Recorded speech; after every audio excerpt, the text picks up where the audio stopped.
T minus 30 seconds.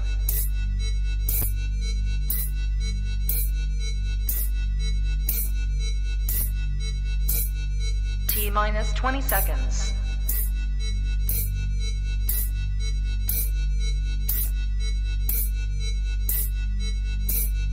10, 9, 8, 7, 6, 5, 4, 3, 2, 1, 0.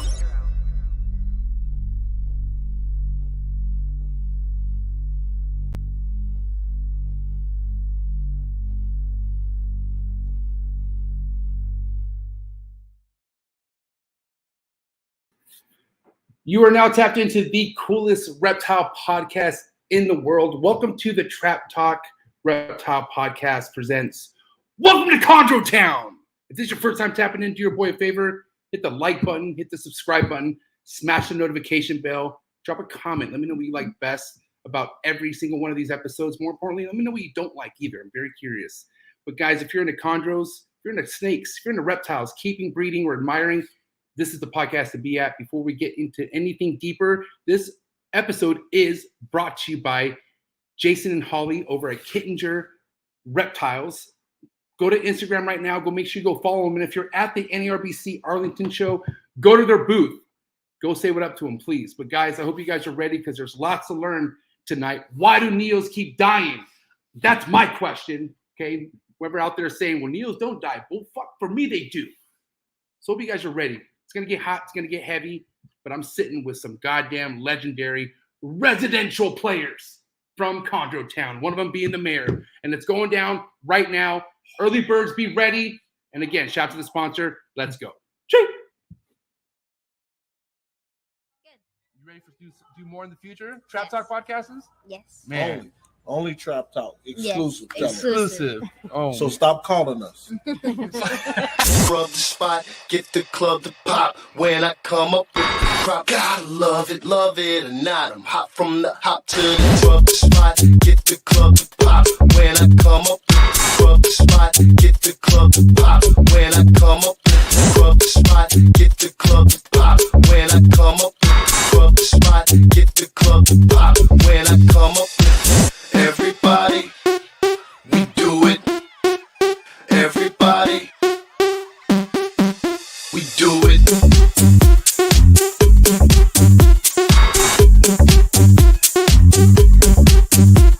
Do it.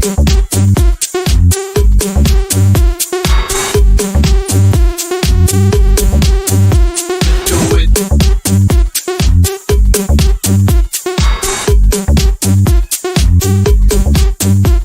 Do it.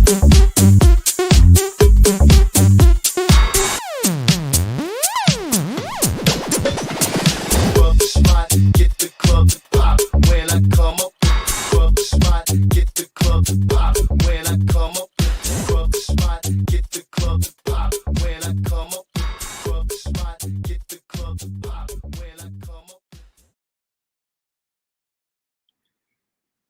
And we are live and direct from Chondrotown. Guys, live in the live chats. If you can't hear us well, let us know. Matthew Summers is not here. Fuck Matt. Fucking Matt. Where's Sorry, Matt? I don't know, Some man. people, man. Some- Good help is hard to find. Guys, what the fuck? Bill Siegel, Mark Hager, and Patrick Holmes all at one table. Welcome to Chondrotown. I love fellas. February. I do February. Okay, listen. Do you though? Because I feel like you like September Arlington a little better, maybe. I love them both. Well, I think But right now, I love February. right. September, the weather's more consistent. So, Well, I love when I'm always home. You know what I mean, Mark? welcome home. Bro. Yeah, man. Welcome home. How you doing, Patrick? Fantastic. Now I got, listen, I purposely sat Patrick next to me because I'm the loudest one, second loudest one, third and then fourth. But Patrick, my man, who's always busy, okay, meaning the one guy I wish you could just fucking do snakes full time, rather not, because you're, smart.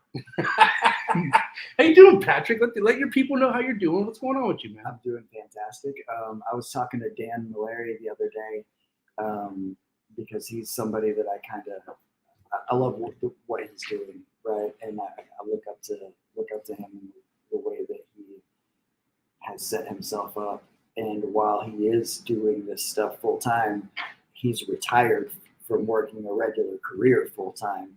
And respectable True retired that. police officer. yes, And can I say, like, I mean, correct me if I'm wrong, but the best importer I've ever worked with in my entire life. I've never inquired any imported animal and dealt with customer service like I've done with Dan. And I've said this for years now. Yeah. Dan's a man, bro, for he sure. is the man, and he's spent a very, very long time developing his relationships with the people that he brings animals in from, and going over there. He spends a lot of constantly. time over there. Yeah, and it really shows. Everything he brings over is in just. I mean, he does. Well, he doesn't really do them so much anymore, but he would do essentially unboxing videos of his shipments. Anybody who's been in the import game, They would be know. horrified of opening up boxes on video. I mean, I've seen Yeah. shipments come in where literally everything Dead. is dead. Everything, especially amphibian shipments and stuff. So Dan's really doing the thing. But the reason I brought it up is because when I was talking to him the other day about that in general and some of the ideas that I have about similar things I want to do, and he in private conversation is wants me to be really realistic about it. And I was like, dude, I'm not trying to have animals be the thing that I rely on for my income. And he was like, yeah, don't do that. Yeah. That's kind of like, Oh, thank God. Yeah. You're too young. You're well, it's too kind young of for like, that. I mean, for anyone to think that is the move is kind of a rookie. Like that kind of shows your how long you've been in the game. If you really feel like that's the answer with working with animals is the money. Yeah. Like things need to come your way, right? Like if you have other avenues to get you to stay around animals, that's one thing. But if you're going to be like, fucking, I'm going to throw everything in and I'm just going to do things to make money off animals. I mean, one thing I know that I'm happy for Dan that he's doing and it's going well is his Patreon page. Like, because you gotta understand, Dan, before he started a Patreon page, is if you were the first one to watch his videos that he would put out, that's basically the first person in line to get what he has. Yeah. And I've gotten the nicest, all the mangrove snakes that I had. Yeah. All my boegas came from Dan. Yeah. My fucking Papuan olives, my first pair of scrubs came from Dan. And I don't even tell you, my first scrub I got from him that didn't eat, he took back after 4 months. Yeah. And this is me dealing with other importers where they would tell me, just put it in the freezer. Sorry, I can't help you. You know what I mean? And Dan was like, dude, this guy's different. Like, this guy is not like these other importers. Yeah. It's like he cares about his name. Yeah. And you don't see that a lot in this game, bro. The only other person that, off the top of my head, that you don't hear much bad about is Cameron, Bushmaster. That's the I OG right used to there. buy a lot of stuff direct from Cameron a long time ago. But yeah, Dan is a lot more directly involved with his customers than Cameron is. Right. But he is also, like you said, it's not just the animals with him. He's got his YouTube thing going. I love the way he does his YouTube videos because it is It's him. 100% about him and the animals and what they're doing and nothing else. And It's like all we're doing is badass. we're going on his journey. You know what I mean? Yeah. And it's cool when you feel like you're a part of someone's like journey and it's more not like a gimmick. Yeah. Dan's not a gimmick. you know? Was he the one that had the video of all the babies in the wild? No, that was recently. That was Matt Somerville. In That's Matt Somerville. Australia. That's right. That was Matt that was- Somerville, not that summer. Don't try to take credit for that, motherfucker. That was Somerville. insane. Those videos were insane. Right. Yeah, that was really cool. I've been talking to guys in Australia on Facebook for a long time. I was for all the people that like to bash social media. It's Facebook, really. And regardless of what it is, Right. Facebook, because of Facebook and snakes, like I just came back from Colorado, stayed at Jason Stevens' house the first night Saw that we were those there. pics. Who's Jason Steve? I'm sorry, I'm a noob still. So what Jason Stevens. I was gonna say that same thing, but as a Thank you. joke. What a dick! Wow. I was gonna be like, Oh, Jason Stevens. damn. I've heard of him. Because I just recently got put on a Jason Hood. So I know there's a Jason Hood out there who's pretty fucking legit. And so I've never heard of a Jason So Stevens. Jason Stevens was ColoradoChondros.com, and he Wow. was far and away the largest chondro breeder in Colorado for a long time. And there's a lot of guys in He's Colorado. gems. Didn't even know about Have you ever, that. I don't know if you ever So- heard gems? Yeah, Bill has that's, a ton of- that's him. Bill Yeah, has a that- ton of blood in his Okay, Stevens there you go. collection. Yeah. See? Yep. So Welcome the to Chondrotown. animals that Bill and I just swapped tonight the sire of mine was produced by Jason, and the grandsire of his was produced by Jason. And they're actually siblings, different clutches, but siblings. My point is that I went to Colorado to go snowboarding, but the first thing we did was meet up with Chondro guys. I've never even met Jason before, and I've known him since 2008, 2009, and he let us come into his house. He made us biscuits and gravy with elk in the gravy that he from something that animal that he took a year ago. And anyways, it was really awesome. And my point is that I have people all over the world that I can do that with, and that have invited me to come stay with them in different countries. You could go, Patrick. You could go to Italy. You could go to Spain. Yeah. You could go to Australia. Yeah. You could go really almost and anywhere. Just stay with snake. But that didn't come from being like not a good person. Like Patrick is somebody who, like, he's looked the way he is because how much effort he puts into listening to you, how much time he talks to you, and a track record. Yeah, but what's crazy is like the way he'll give you the time of day is the same way he'll give someone he literally looks up to the time of day. Like he just wants to listen, which is crazy because not a lot of listeners out there. And I don't know, did something come across it? Like, were you always a good listener your whole life, Patrick? Or did that? No, absolutely. I feel like something came into your life where made you want to hear more. Ask all of the guys, some of them that are not around anymore, like Rico, but ask Gary or Jason Stevens or any of the guys that I used to call for advice. And I did call to listen and get advice, but man, it was hard to get me to shut up. I'm a serious talker and I still struggle with it. But part of my, We haven't noticed. part of my, I guess recovery would be the right word to use. So one of the things that I looked at as just being a mature person, getting sober and trying to act like an adult, something that got brought up over and over in things that I read was to learn how to be a good listener. Like in the 7 Habits book, it's seek to understand and then to be understood. Learn how to be a good listener. Or as I also like to say, open your eyes before you open your fucking mouth.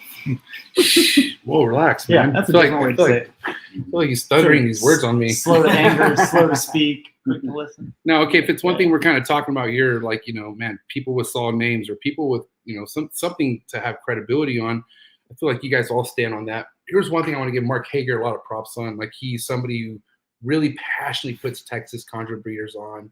I mean, I feel like anything beautiful reptile-wise, Mark likes to bring to his platform, but you've developed something to where people feel honored, like when you even post anything about them on your platform.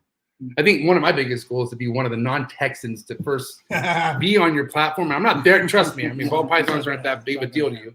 So I'm not there yet. But I mean, Mark, if I could talk to you about, because God damn it, we were just talking at dinner how much time you gave me to tell me about your custom caging when you didn't know who I was. This is well before a podcast. I wasn't, in my eyes, I was nobody. I don't know if I was somebody to you, but you gave me the time of day. But, what's important to you about building an important, respectable name in this industry, after what you've seen and done so far? Yeah, for me, it was always like the motto was always we collectively can go further together than we can alone. Like there's some like old, it's not a biblical proverb. It's just some like, make you feel good proverb where it says, if you want to go far, go together. If you want to go fast, go alone. And man, when I started the Instagram page and everything, I was like, man, there are so many cool people in Texas that have incredible animals.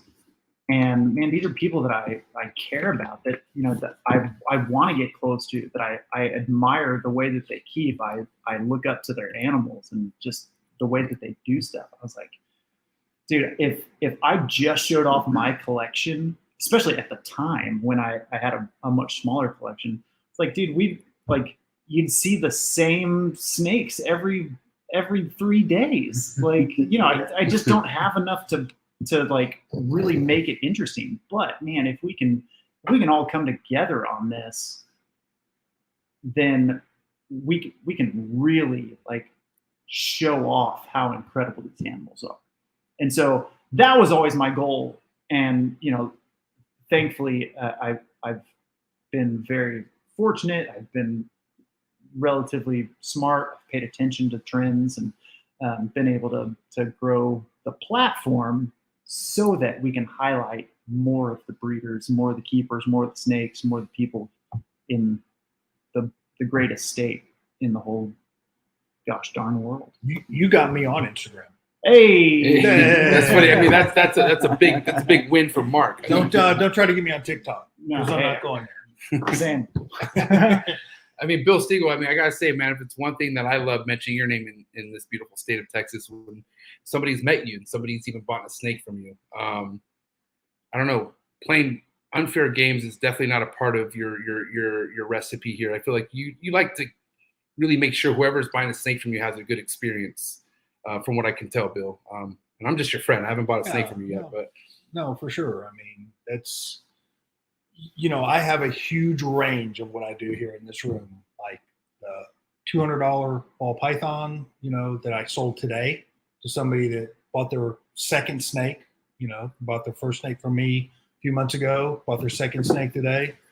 You know, I want that person to have a good experience, you know, so I won't have them come in when other people are here. I want to give them my full attention. And, you know, those are really the people that need my full attention. Patrick Holmes doesn't need my full attention when he comes over and picks up a snake, you know, but it's the people, you know, that are just getting into the hobby that need it. And I really, truly enjoy that aspect of this. I mean, people ask me all the time, and MJ, you've asked me, you know, why are you doing this with these ball pythons? You know, really, I mean, you know, why are you doing this? It's because I like it. I like the experience. I like introducing new keepers to snakes. I mean, it's just something that I really truly enjoy.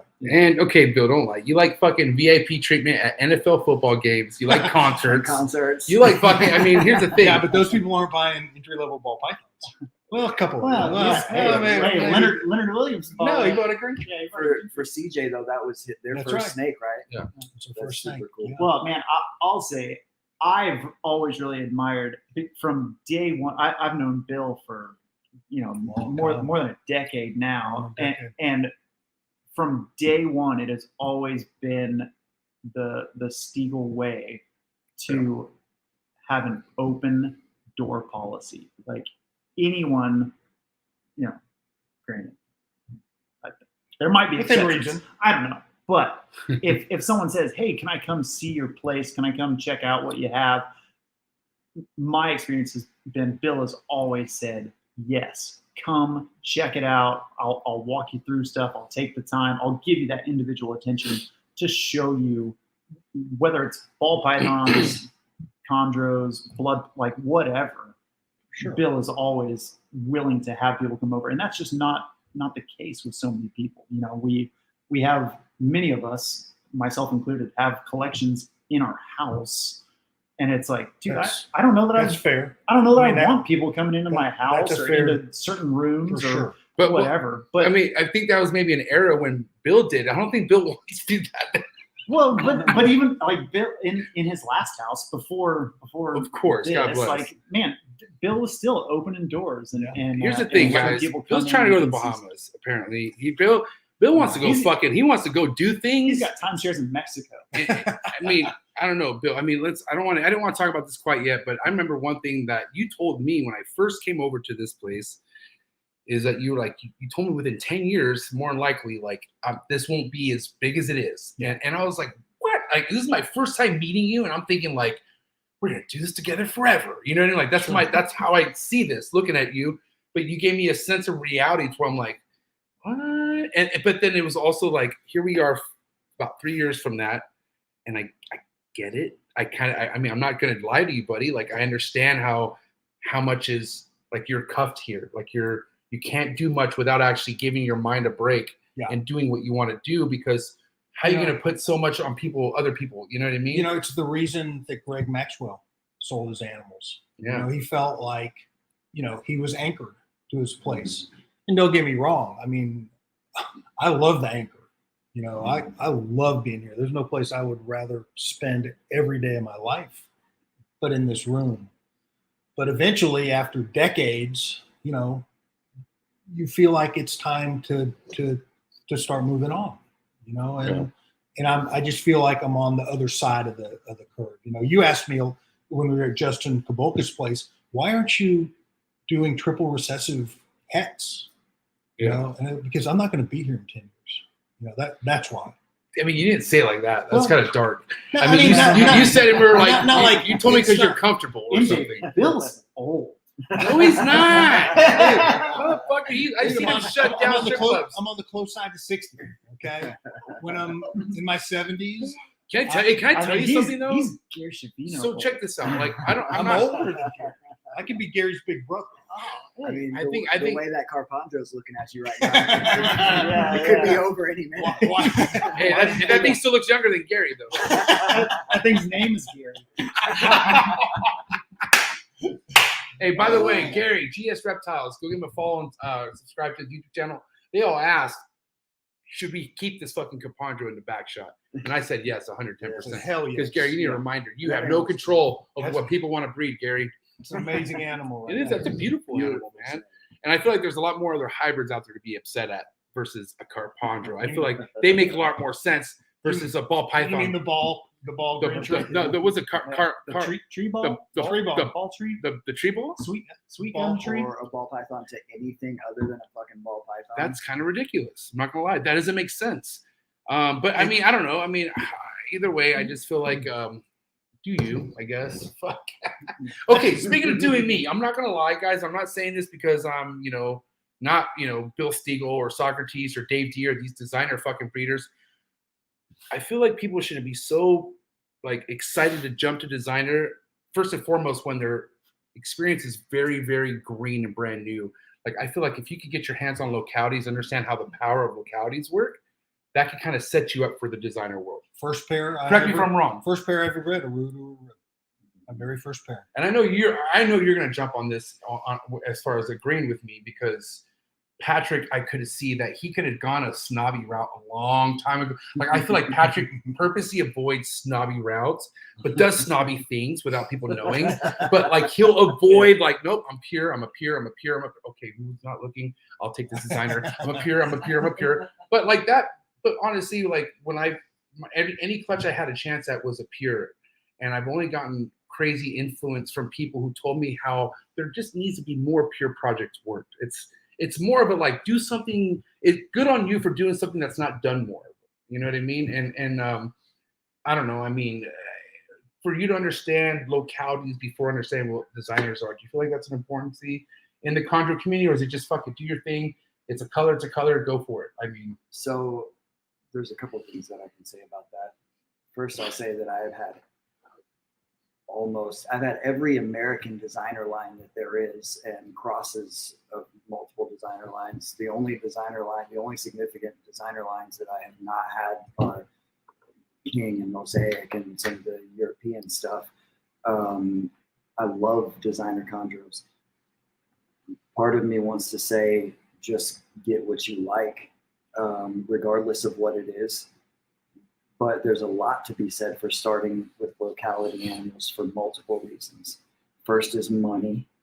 To me, it's crazy to just jump out there, and a lot of people do it, especially a couple of years ago. A lot of people just jumping right on out there and grabbing super high-end animals for their first one. And, if you're planning on just keeping them, that's cool. But, we've talked about this time and time again. The chondros are super easy to keep. When you start getting into trying to breed stuff, if you've banked on something like that, I did it. The first 2 pairs of chondros that I put together, I had almost just shy of $10,000 into those 2 pairs, and that was for chondros in 2009. That was a lot of money. They were both solid yellow canary, Ophial females, and Captain Jack. Yeah, I remember Captain Jack. And a designer male that Rico produced that I got from Gary. Was Captain Jack? Okay, I'm sorry, but Captain Jack was something I've heard for quite many pet podcasts now. And is that a Rico legacy, or like where's Captain Jack? No, Captain Jack. Wow. I'm gonna have to. Got Patrick on one. I didn't Yeah. think I'd ever make him scratch his head on I one. know his lineage. I'm trying to remember the name of the breeder's escaping me because he was hatched in 2003. I got him from Michael Hans, and sire was a well, it was debatable as to what his sire was, and we could. Michael Hans? No, Michael Hans is just who I bought Jack from. Oh. Jack's supposed sire was a superbly tricolored male. And What year was this again? he was born in 2003, and his dam was a Pygar Joan Collins, so that's Walsh Blue Line stuff. But he produced a lot of really nice offspring from Michael Hans, but I did not get him to go for me. And it wasn't about Jack. I didn't push him enough with enough females and get the timing right. Timing is a huge thing with females, but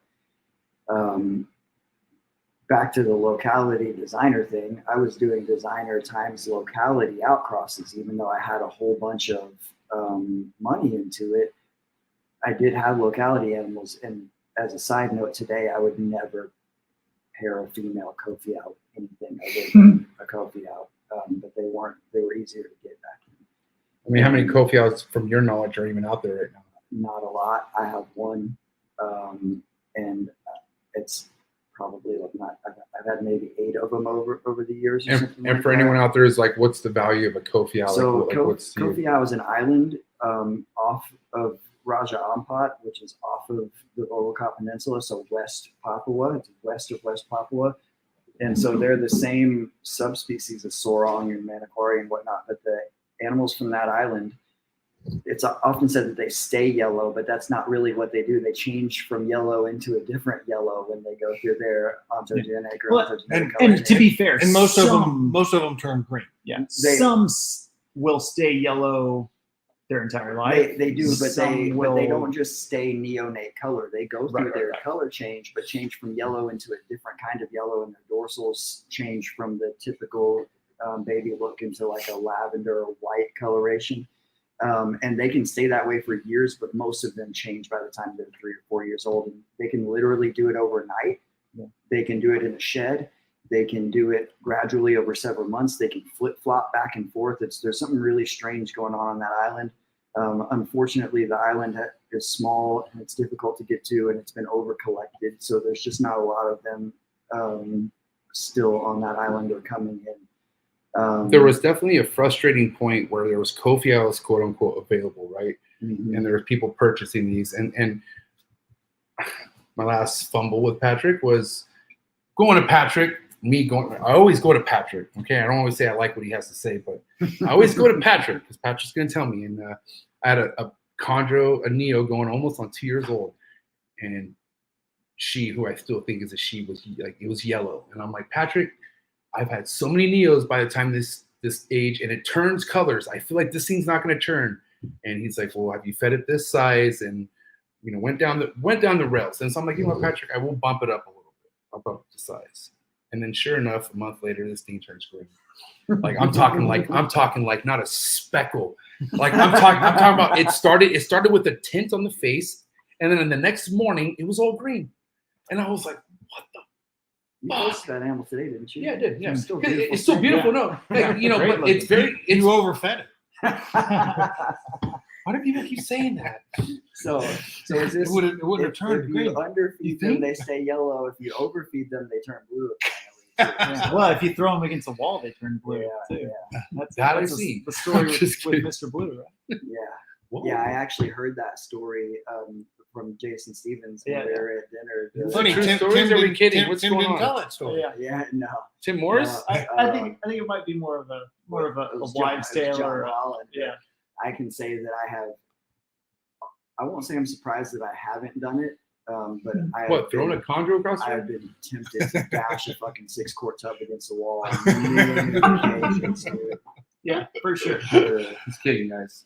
I've been that frustrated. I've just never actually done it before. Look, I'm gonna go on and say right now that nobody should never pretend known by like they pictures. don't have fucked up thoughts. All humans have fucked up thoughts, and the thing that separates us is how we act on our fucked up thoughts. Agreed. So I've had thoughts of dashing a baby chondro against the fucking wall because That's it would crazy. eat, but I've never done it before because I love my snakes. Yeah.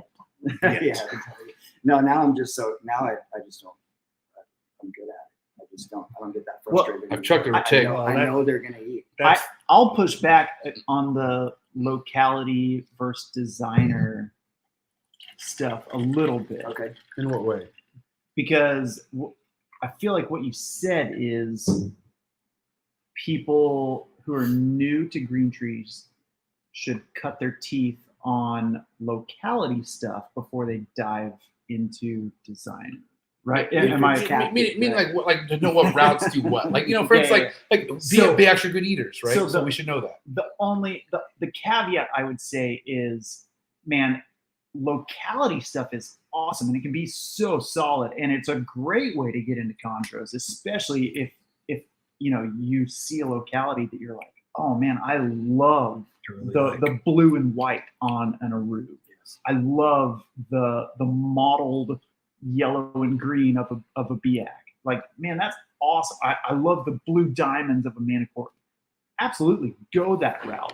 But if this is your first, your second, maybe your third chondro, I would beg you, not as a breeder, not as as someone who cares about the snakes and the people in the hobby, I would beg you to go captive bred before you go with an import, because you can get cheap locality imports and some of them will be bulletproof for you. They will come in, they will eat, they will breed, they will do everything. But you will experience death. But a lot of them will not. Yeah, and that's true. Whereas a larger majority of captive bred animals will be rock solid for you right from the get-go. Can I count? And that includes locality animals, that includes locality cross animals, and that includes designer animals. And so if you're not keeping what you like, then it doesn't matter. Keep what you like, regardless of if it's locality cross, or designer. And, you know, just do the animals the service that they deserve, as opposed to, you know, just making your decisions off of your wallet. Right. I mean, and one thing I could like friendly rebuttal to that would be the fact that Patrick doesn't have any availability, because whatever Patrick has is something affordable once he does have it. And that's if something where you're not trading him. That's the thing with Patrick. I realized if you got something for Patrick, you have something that he really wanted, and that's how you got what you got for Patrick. But I've also noticed people on my own Patreon page who've gotten a neonate from Patrick that was a lot more affordable than your typical designer neonate. And we're talking an established, beautiful Biak, which if you're trying to build anything out there, I hope goddamn your foundation starts with the Biak, in my opinion. I mean, I'm just saying. No, for sure. And if it's a proven female and it's from the man, Patrick Holmes. Well, and if you find a Biak that Patrick hasn't already seen online, like it's probably trash. Because certainly picked those. Absolutely. Patrick is going to get them. But he's all over it. Here's the thing. I actually have a crew of people that do that for me. Oh, absolutely. I believe it. Because me too. I have inquired about snakes and they're like, oh, I just sold. I was like, oh, really? To who? And they're like, oh, some guy in Texas. That jerk. I know it's Patrick. And all you do is show him one yoga pic. Is it him? Yeah, it's him. For sure it's him. But the thing that I'll continue to harp on is I want the import animals, the unknown animals, the ones that, you know, that are iffy. I want them to go to guys like Patrick, because I know Patrick can get them healthy, can establish them, can make them, you know, succeed so that we can have more of that animal in the hobby. And I feel like a lot of new keepers just see, oh, well, it's, you know, it's $500, it's $800, like, oh, you know, it's a crisis animal. It's worth the neglect loss. Yeah, I can do that. Or even worse, they rescue it. Right. When those animals don't need to go to beginners, if anything, they need to go to people who have experience with re-establishing, rehabilitating those animals. Rehabilitation. That's exactly what it is. It's a rehabilitation. That they're going to be able to succeed. I've seen incredible animals that Patrick has gotten that I'm like, dude, I need that. Yeah. Whatever that snake looks like, I need that in my collection, but I'm going to let you deal with it first. So let me know when you get babies. Forrest, I almost called you Forrest. That's respect right there. No, one thing for sure that I say this with confidence, and I say it with pride, that a lot of the stuff that is displayed behind me every podcast are imports that did not make it to the freezer. Like they made it for me. And Patrick, you for sure have. I can't know if they're in your collection now, but you've had females that made it through that quarantine process, and they fucking did something for you. Absolutely. So what do you have to say as far, because at the end of the day, let's be honest, guys, you want to CBB fucking anything, you better know somebody on top of the money. And if it's one thing that if you don't know nobody, but you're going to get, don't expect to get any kind of deal. What I'm trying to say is it's not always easy to get a captive born and bred. Mm-hmm. Sometimes you're fucking just twiddling your thumbs, saying, I'm so tired of ball pythons. What is this? A chondro at a fucking reptile show? $500? Why not? And then now their world changes. Now they're like, holy shit. Die or not, guys, the first snake to ever make me go down and fucking fetal position cry to where my dad happened to come by and make fun of me and come by and be like, what are you doing? Was when a Neo, my first chondro was Mimi, she's still alive, but then my second one came from my buddy Victor, who bought a group of non-established red Neos. He sold me one for $150.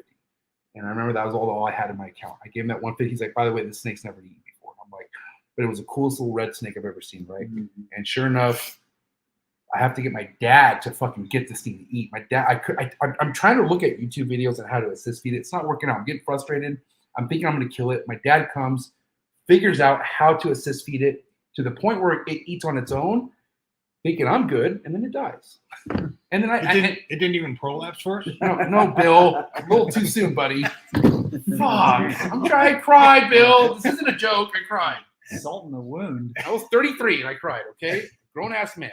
No, but really, I cried, and my dad was like, son, he scratched his head. He's like, you should consider doing this if you can't hold it together. Like it's an animal. And I just thought in my head, I'm never going to own this ever again. I can't afford it. All I could tell myself is I can't afford this snake. Because even when I was looking at imports, they were still $500-$600. I bought this thing for $150. I got it because that's all I had, you know? But now look where I'm at. So I don't know. I feel like this is for the people who want to do what they can. Yeah. A lot of people in your situation, though, that experience that would never go back to condoms. That's our worry. Yeah. That's our worry. Whether you pay $150 for it or $400 in the expo, you have a bad experience with it, and they say, I'm never going to do that again. Well, Forrest, because that's when I realized Forrest was losing 10K animals a day. I was like, holy shit. I remember literally, because here's the one thing about me and Forrest. Rest in peace, Forrest Fanning, our boy. But me and him had the same importer we would like to go through. Came to the point where me, the importer, and Forrest were all homies, okay? And I thought we were all in a good place. But no, Forrest was going through it. And I would have my moments where I want Forrest on the phone and I want to vent and I want to Forrest, I just emerald. I thought it was fine. I put it in the freezer and he's telling me how he lost a fucking $10,000 fucking tegu alligator or something. I'm like, all right, I'm not that. It was so overpowering to where it whatever I was really upset about, just, bro, 10K, motherfucker, shut up. I think Mark's point is it doesn't have to be like that. Yeah, it doesn't. But then, do you have a choice sometimes? Yeah. Well, and, dude, I can speak for myself and probably most of us in here where, I have taken those licks. I have had the snakes die on me and the cheap snakes and everything, and I am the type of person that it hurt, it wrecked me, but I was willing to get back on the horse. Right. And there's some people, if you know yourself, you say, dude, I couldn't deal with 2, 3, 1 like snake dying on me. Then man, it's better for you to go on an investment, get a captive born animal and do it right the first time. Because I mean, the truth is you can get a captive bred animal from a good established breeder, good customer support for roughly twice what you'd pay for an expo condo. Yeah. Well, So, and I I mean, did the math Mark- one time. This was, I mean, Mark, this was probably 8 years ago, 10 years ago. I did the math on buying an import and then doing all the vet bills on it. And It's possible. it's a no-brainer. well, I mean, But talk to Marshall. if They don't you're do gonna vet. take it They to don't the- do vet. You know, well, if you're going to take it to the vet, if you're going to do the fecal, if you're going to do the flagell, if you're going it's going to add up. whatever, it's going to be right at that captive born price. I Like, don't know that Marshall's ever had an imported anything. Yeah, I mean, Versace is okay, is I don't know if it's importing Mark- babies just I'm- left and right. I'm pretty sure it was Marshall though on the show where he was like, I don't do vets. Like if it has a fucking RI, he has his incubator method. If it works, it works. If it works, it works, right? My biggest thing is you guys need to realize that with the chondros, first and foremost, like knowledge is everything, right? Like, you know, first and foremost, if you're somebody who's out there looking for it, you're in a good place. I'm really like, I mean, I'm not because of recent events, but now there's people out there I'm starting to notice that were so hungry for knowledge. They're actually having successful clutches. Like they're actually like things are taking off for them because fuck, they put in your time and things happen. Good old Alex Warren. Look at Alex Warren right here, okay? He In has the a background. hasn't fed the motherfuckers yet, but still. Legendary. But he's okay. Like really, the guy's here, like understanding his position, and he's, you know, I'm sure he has a fucking bottle of wine or a bottle of champagne he hasn't popped yet, but he knows when to pop it, and it probably won't be anytime soon. Yeah, buddy, you're right. Because you want to know one thing that Marshall Mendez told me after my first 3 meals ate for me? Wait till it prolapses. No, he said congratulations first. Then, Wait till it prolapses. and guess what happened? Alex Warren, they all died of prolapses. Looking forward to it. You know, Alex knows how no, to you deal with shouldn't. prolapse. That's fucked up. You should not be like Marshall Mendez and put that kind of negativity on me, Ricky Bobby. I'm just saying that's fucked up. But Marshall was right. He nailed it. And but you know, like I'm so like, you know, Andrew Acevedo. I don't know if you know Andrew. You know Andrew. Yeah. You know Andrew. And of course you know Andrew. This guy put him to the fucking ground. We hung out here at the Stiegel Resort. We did. A handful of years ago. Right. Andrew was, other than my dad, Andrew was the one guy to kind of paint the picture about faint at heart. Like, you know, like if you're weak, if your heart is about, you know, keeping something you feel like is in your power, you better not keep chondros. And he was like right about that because he was the first one. Like, understand that my first clutch came from a imported, my bluest sarong that I had that I just put on my stories. My bluest sarong, after a year of having her, she laid a clutch with no prelay shit. Okay, she just scattered them everywhere, and I was like upset but excited but upset. And Andrew, I called Andrew first, and Andrew's like, "Bro, I can guarantee you none of those eggs are gonna make it, but you should be happy that she got them out of her. Like the fact that you got this far." And when he told me the fact that you got this far, it was like, oh, like okay, it was like almost like you know, that was a good hit, son. You got out, but that was a good hit. Yeah. Like I just wanted another round, another rep at it, right? But I am a good example of coming into the chondro game on a budget. Like I didn't have a lot of money. I became really good friends with a guy who was known to be a really bad importer, but somehow I made him feel guilty enough to wherever he fucks me over, he paid me back in tenfold. I don't know if it was Forrest. I don't know if it was Forrest, but either way, I feel like I got lucky. You writing them letters now? He doesn't write letters. No, are you writing them letters in prison? He never got locked up, guys. Come on. We missed it. It's missed Actually, it. hold on, guys. I got him right here. Joe Swintoss. I'm only just messing kidding. I love you, Joe. Sort of. But listen, but at the end of the day, I'm just trying to look out for people because let's Mark, hold on, Mark. Congratulations on you starting a Patreon page, guys. I want to say one of the only chondro-related Patreon pages that are fully out there for you to take advantage of. I really recommend if you want to know more and get understanding of the chondros, and you're in the Patreon community, go join Texas Chondros. Is it Texas Chondros on? Yeah. Okay. And so, Mark, soon enough, if you're not already, I'm sure you've already had people want to be mentored under you. Yeah. Okay. So imagine somebody mentored under you who's taking advice, and all of a sudden they go to, I don't know, a guy named Socrates, and they drop $4,500 for Socrates. Never heard of him. Okay, well, some people have. Okay, he's a philosopher. I'm just kidding. No, and I'm just one of many names that you can go spend that kind of money on the designer, right? Yeah, sure. But you do that, you congratulate them. You sure you got this? You got this? Okay. Winter comes along, dies, and you're like, fuck. $4,500. Was your first loss. That was your first loss. I feel like no matter how good you are at paying attention to certain people, you can't avoid bad luck. And I feel like bad luck could either, it's the same way how you're saying about vet bills, right? Sure. Vet bills could come with an import. It could not come with an import. Well, I mean, talk about Eric Burke. Ooh. Eric Burke has kept almost every Australian python period that is available here in the U.S. and has kept them successfully. Not necessarily bred them, but he has kept a ton. Absolutely. And he got chondros from Bill, captive bred chondros, and had bad luck with them, man. Like, for what I don't know the reasons, like, and Bill doesn't, and Eric doesn't. Like, man, there could be 1,000 reasons of why things didn't go well for him. But man, it just didn't go well. That's bad luck. I will say that, and I've said it before, the people that are going to succeed with green tree pythons are people who enjoy learning, enjoy research, want to ask questions, finding mentors, people who are attention to detail, like love, temp gunning their snakes and multiple times a day and nerding out. Like, no, man, but he's be for reals right now, because this is what's going to separate. Like, this man right here, Alex, no offense, you're a geek, motherfucker. Like, I know you were obsessed about the shit you work with, because, like, my shout to Juan, life's rad. Like, Juan is on your level of being geeky, right?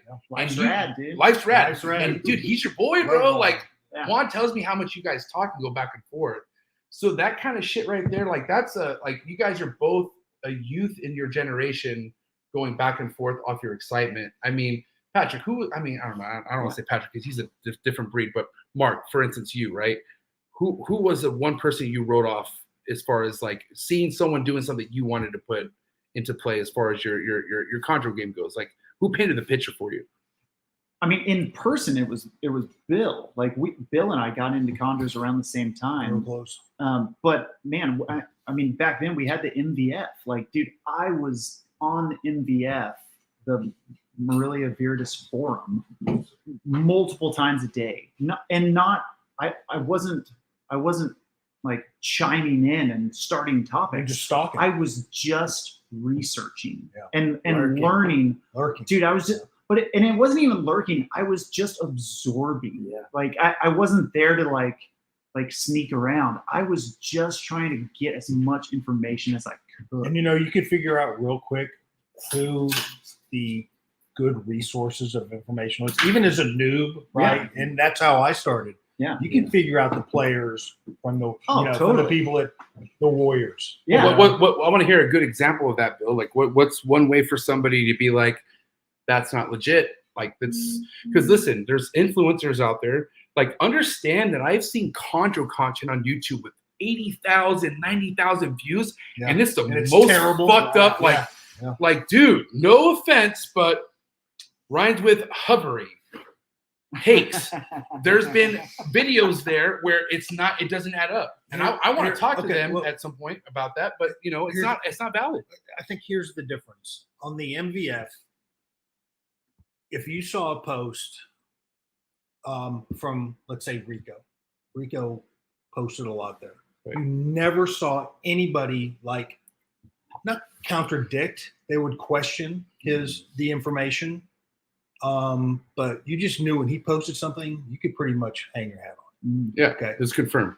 There were other people that would post stuff, and if you misspelled a word, the motherfuckers would burn you. Oh, I know. Jump Okay, all they would jump over on you. you, and it just Okay, guys, time and, out. and it all just goes back to policing the community. I didn't learn how Can to I- read until I was like This is 25.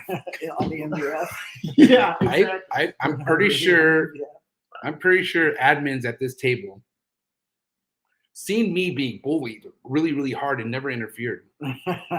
Dude, hey, I love that laugh. But also it made me realize, like, dude, like the fact that your boys, like this is something you cannot put attention into, because at the end of the day, someone's always going to want to say something, especially if you're somebody that's trying to be like, if you're out there trying to put out content, people are going to wait for you to fuck up. That's just the way it works. Yeah. And in the Chondro community, if you're nobody to come from, like, if you're somebody coming from left field and you're trying to give advice, you're going to get demolished. Like, it is what it is. Well, like, and man, I feel like so much of that stems from where the Chondro community came from, because we came from the MVF where we all policed each other, and it was everybody in the community is contributing to the community.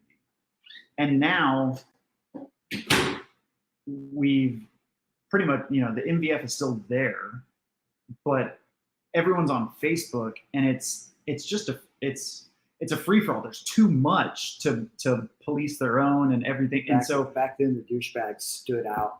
right, and got called out. Yeah. right, and there was enough people that would say, hey, if I came into the to the MVF and asked, like, hey, what do I do? What do I do if there's a prolapse? My snake just prolapsed. What do I do? 4 people would say, hey, go to this link, go to this thread on the MVF. Here is all the information. And I would have to go click that and then go read all the parts of that thread. Yes. And now on Facebook, on whatever, like, pick your social media now, it's everybody is asking those questions because there's no archive of info to go back to that they're aware of. Well, the other difference too, and this applies, I like to think it applies less so in the green tree python groups, but you see the same stuff in all the groups, is that when somebody comes in and asks a question, man, you especially if it's health related, I pop on there and it's just a shit show. There's 96 comments on there already, and that's a small number compared to, like, RETIC groups or whatever. But the Chondro group, though, you get on there and when there's that many comments, there's no way. You know that if there's 90 comments, there's no fucking way possible that even a third of it is positive or Correct. Any of that relevant. It's people arguing with each other and. Well, and how many times have we seen someone like Marshall or Jason Stevens? Like, Jason Stevens was a great one back in the day, where he would post something and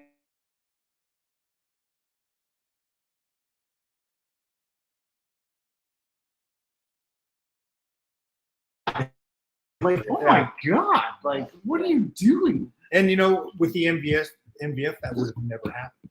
Oh, Because That's there's what a I was history. getting at. That's Because you there's a kinda nailed history it with of that. There was none of that in the MVF. Yeah. It but was- that's where we came from. Yeah. And now this is.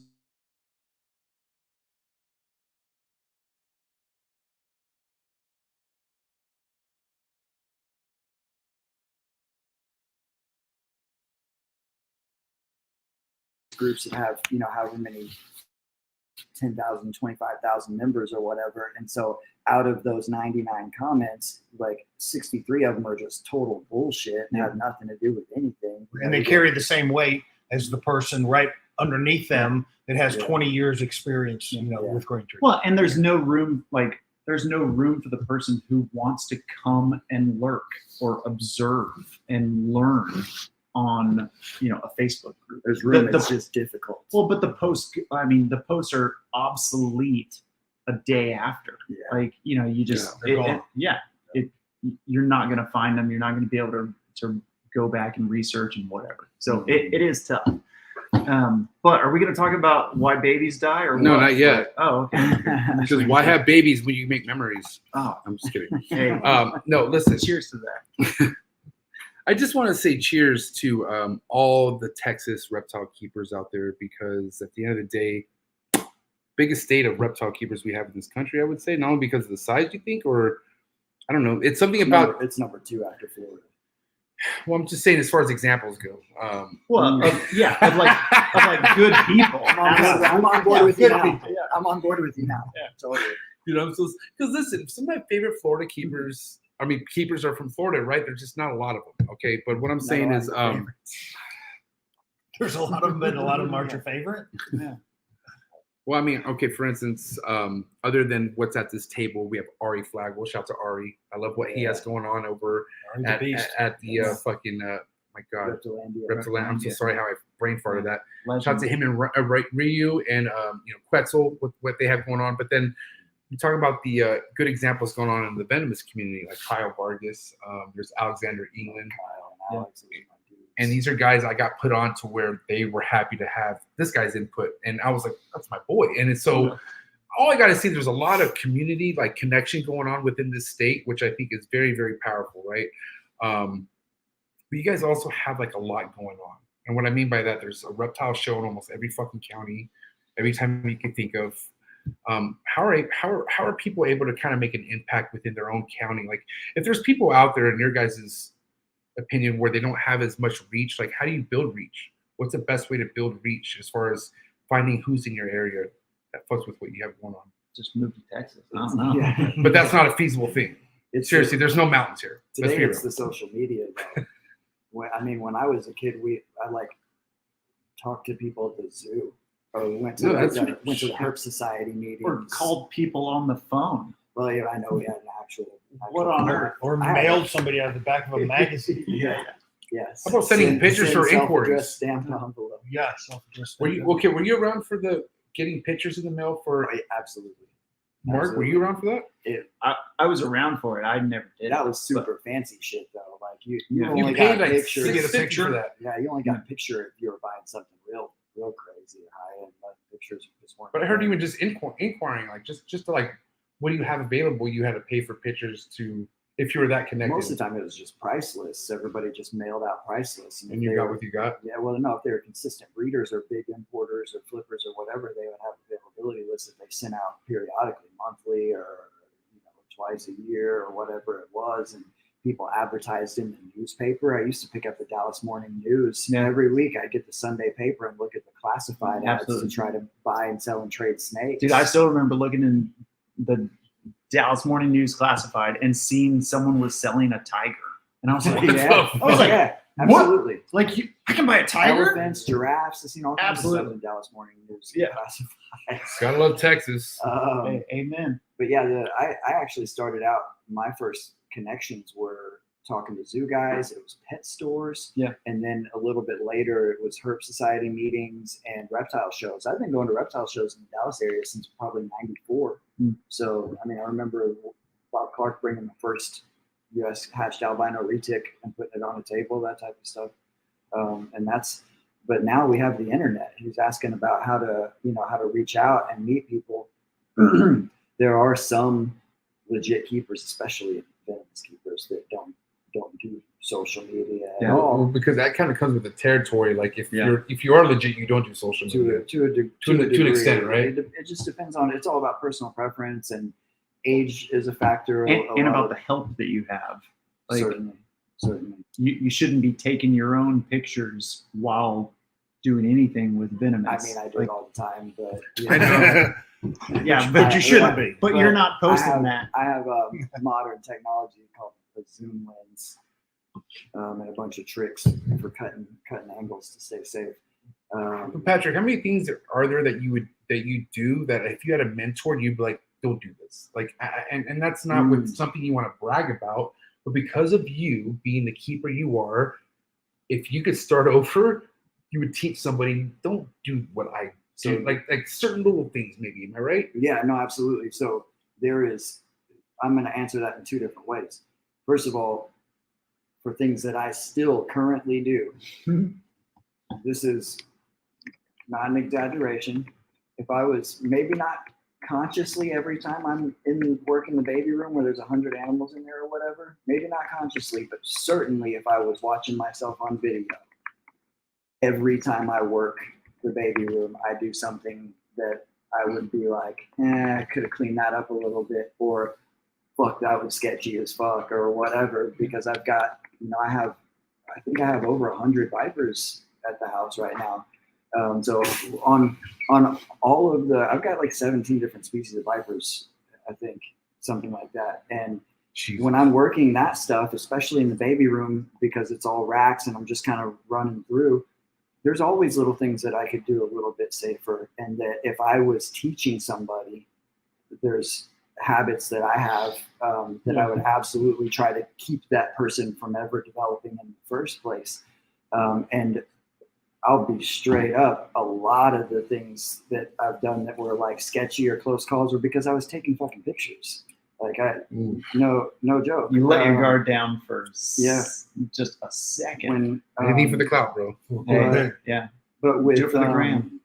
Pay attention, Alex. all of those sick things. bastard. I don't want to see any more pictures of those blue encenaries. Well, I take the pictures mostly for my pleasure though, because I take thousands of pictures and I rarely. I've never seen you with a venomous pic. I mean, I see Like send pics it? of holding. No, yeah, I've never seen it. Yeah. Yeah, and I post my vipers and stuff, but and I could, if you could do a deep dive on Facebook and probably see a couple pictures of me with a snake on a hook or whatever, because I thought it looked cool or whatever. But aside the camera, like Patrick, I'm your boy. I live next to you in Texas. You know I have just as lethal venomous collection as you do, but I love holding them and taking pictures. Like you would tell me not the move. Like you would, if you knew that's what I did as a personal rush, aka my wife, then you would tell me like, listen, it's one or the other, because you're gonna fuck around and find out. You're gonna fuck around and find out. For real. You're gonna fuck around and find out. The free handle. We already did a podcast on venomous and free handling and how I feel about it, but it's when you're asking me about this thing about the mistakes and things that I would like teach people, almost all of that is related to the venomous keeping. With green trees, it's a totally different thing, or totally different set of mistakes that can be made and whatnot. With the venomous stuff, it's all about, proper handling and good insurance. So it's also why I don't have people at my house helping me do the things that for real. because it's too much liability, and it would take me so long to teach somebody how to. And let's be real, for some people, having other people over is what makes it half the reason why they keep it. Like, they love sharing. Yeah. Like, dude, don't get me wrong, like Trap Fest, I fucking love it. Yeah. I think not gonna kill you here. Okay, maybe a little bit, but like there's no fucking venomous. Yeah. But dude, even like I know that Patrick's lifestyle choices there's a lot of things that weigh into it. But dude, like sobriety around a venomous collection, like so dude, important. Unbelievable. So many Like, reptile keepers are maintaining their stuff while they're intoxicated. being in good just health. no sense. Like, dude, hey, if you're I'm glad you admitted that. if you lose a step, if you are slower than you need to be, that's bad news. We saw that video, right, of that lady that slipped. Remember The cobra. Oh, you The talking about Cobra that? Yeah, that was so bad, bro. And but they it's kind of the same they thing. posted that on their page, like if that's something to be aware about, and it's like it shows the wrong awareness because they laugh it off like it's a joke. Well, the thing is crazy. with just like anything else on the internet, that video got shared and reposted by a lot of people without the context. Right.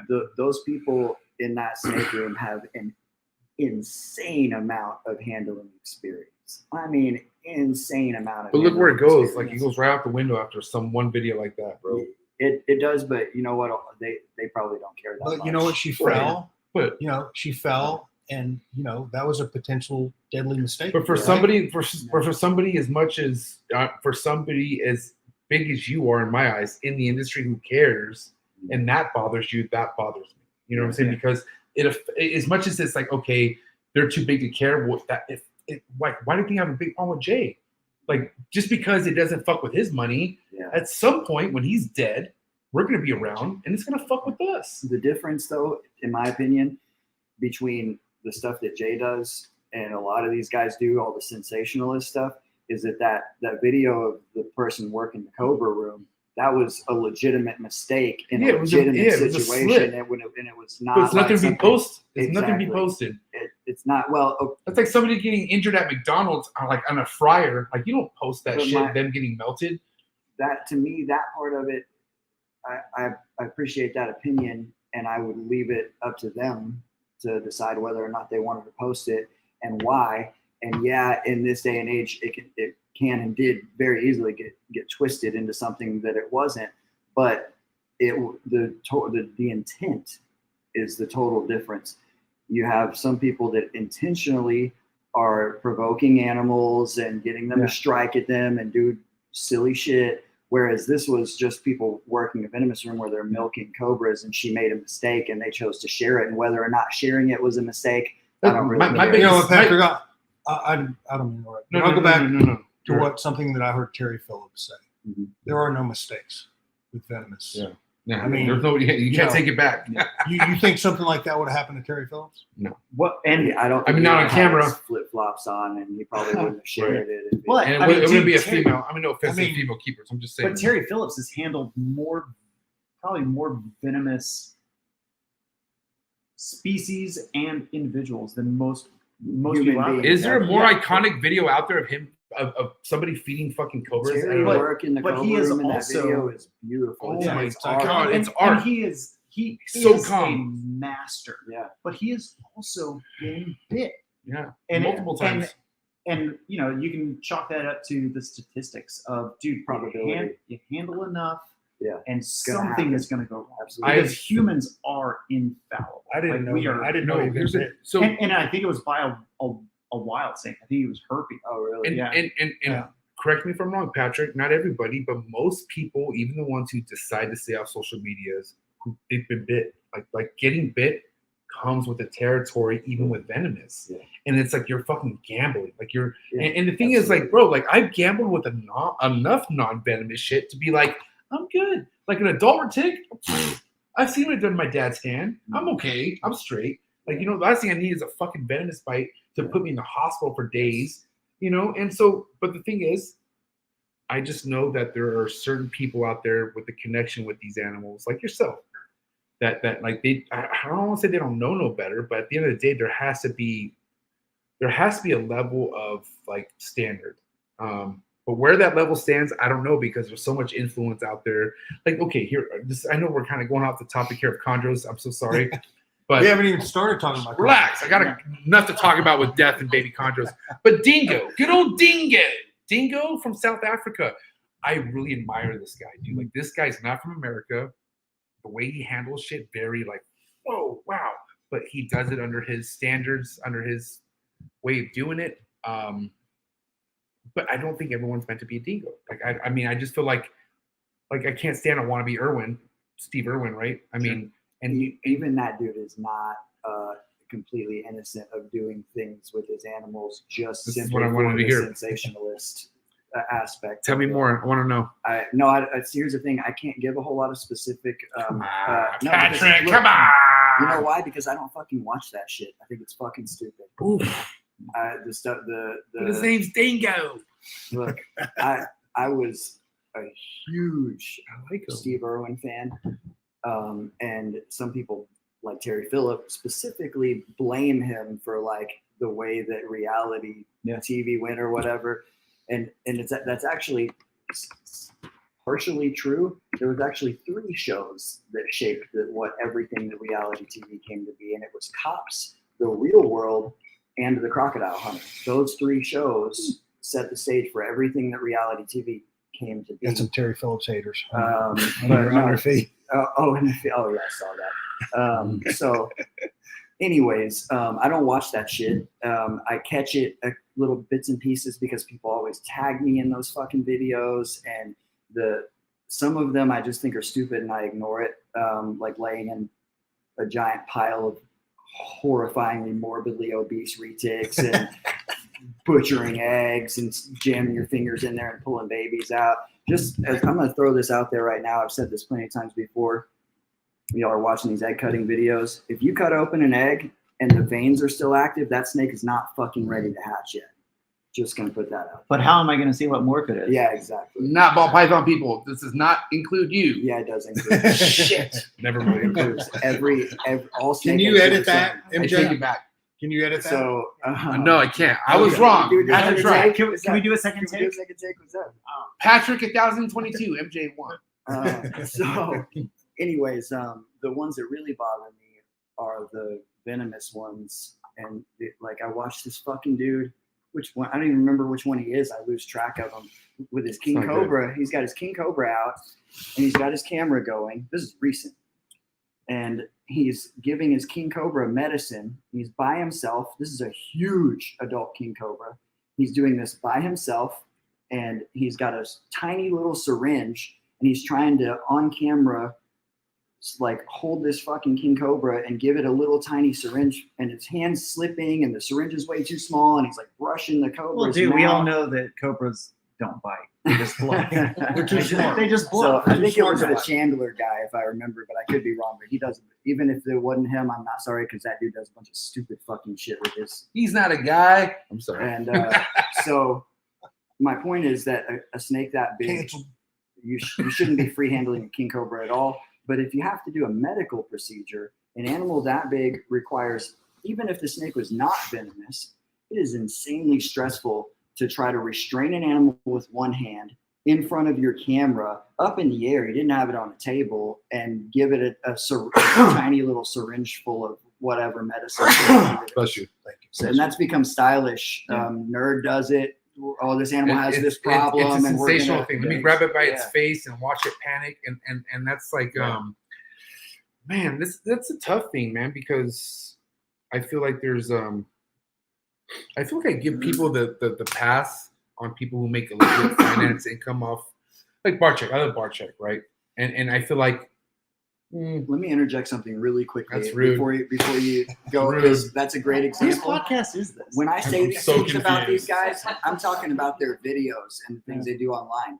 I've hung out with Brian Barczyk on multiple occasions. I don't agree with the sensationalist stuff that he does in a lot of his videos, but as a person, I thought he was badass. Yeah, we hung out with him together. Yes, you and me and Forrest and Ari in a little hotel lobby and had an awesome night. And Barczyk, maybe I'm calling him out right now, but he doesn't act like that in person. But here's the thing. The way I see it is like the guy's very passionate, very influential. Like he's very like, whoa, like, you know, and thing is like he's gonna talk to you like a human, but when he's in the moment, like when there's people at his place, there's a certain energy that never flattens out. I'm not saying he's inauthentic. No. I know you're not. But what I'm saying is I've never felt like I know there's a switch that turns on between certain people when their camera's on and when the camera's off, right? I've seen it. Like I don't want to say any names, but I've seen it firsthand, right? And I've seen that same kind of like inspiring energy from somebody where there's no cameras on, but there's people there, which I understand. But even when there's no people there, Brian's telling me like what pushes him are the people. And I'm like, dude, amazing. And what's one thing I love about Brian is when he sits down and he gets real with me about certain things. And that's how I know he's a real person too, because he'll express some frustrations. But the thing is, none of us, I mean, this motherfucker knows what big money is, but at the end of the day, like there's big YouTube money that not any of, like I hope to God, maybe not. Like if I could pray, Ministry? if I could pray big YouTube money on anybody, I hope it's Mark. Mark is somebody who's like that. This is a guy who, if this is a trend to follow my man Mark, right? But for instance, I would pray for Mark to have this kind of success where he could do what he does, and it goes to a platform like YouTube. Is it going to happen? Dude, it's like saying somebody, I want to be a pro golfer someday, or a pro like things have to be so in your cards, consistency wise, family wise, time wise, collaboration wise, for that to work out. But once it works out, you are going to be in a realm of a world that nobody really understands but you. And I know Barczyk is wrapped up into this, like I'm talking like Mr. Beast world and fucking like a type of shit that's He like, was on a Mr. Beast video. bro, he's talking about how Mr. Beast gave him 60K. Okay, Well, dude, here's What the I'm thing saying that is- bothers me so much about people hating on Brian's videos, and not just Brian's videos, but other videos. I'm like, dude, if you don't like it, don't watch it. That's me. If you don't like it, then maybe the video is not made for you. You know what? I don't read Berenstain Bear books and critique their bear biology. Like I'm not because that book is made for children, and so a bear biologist is not going to read the Berenstain Bears and be like, Are you? "Oh my god! Like this is Are you a bear biologist? This is outrageous! What are these bears doing wearing clothes? They don't do that. Porridge, ridiculous. And I feel like that's what people do with Brian in particular, but other creators too, where they're like, oh, they don't give anything of substance. They're just doing sensational. And I'm like, That's because we all watch this shit. it's Like, if you didn't because watch they're it- doing it for other people. If Right. it's not for you, great.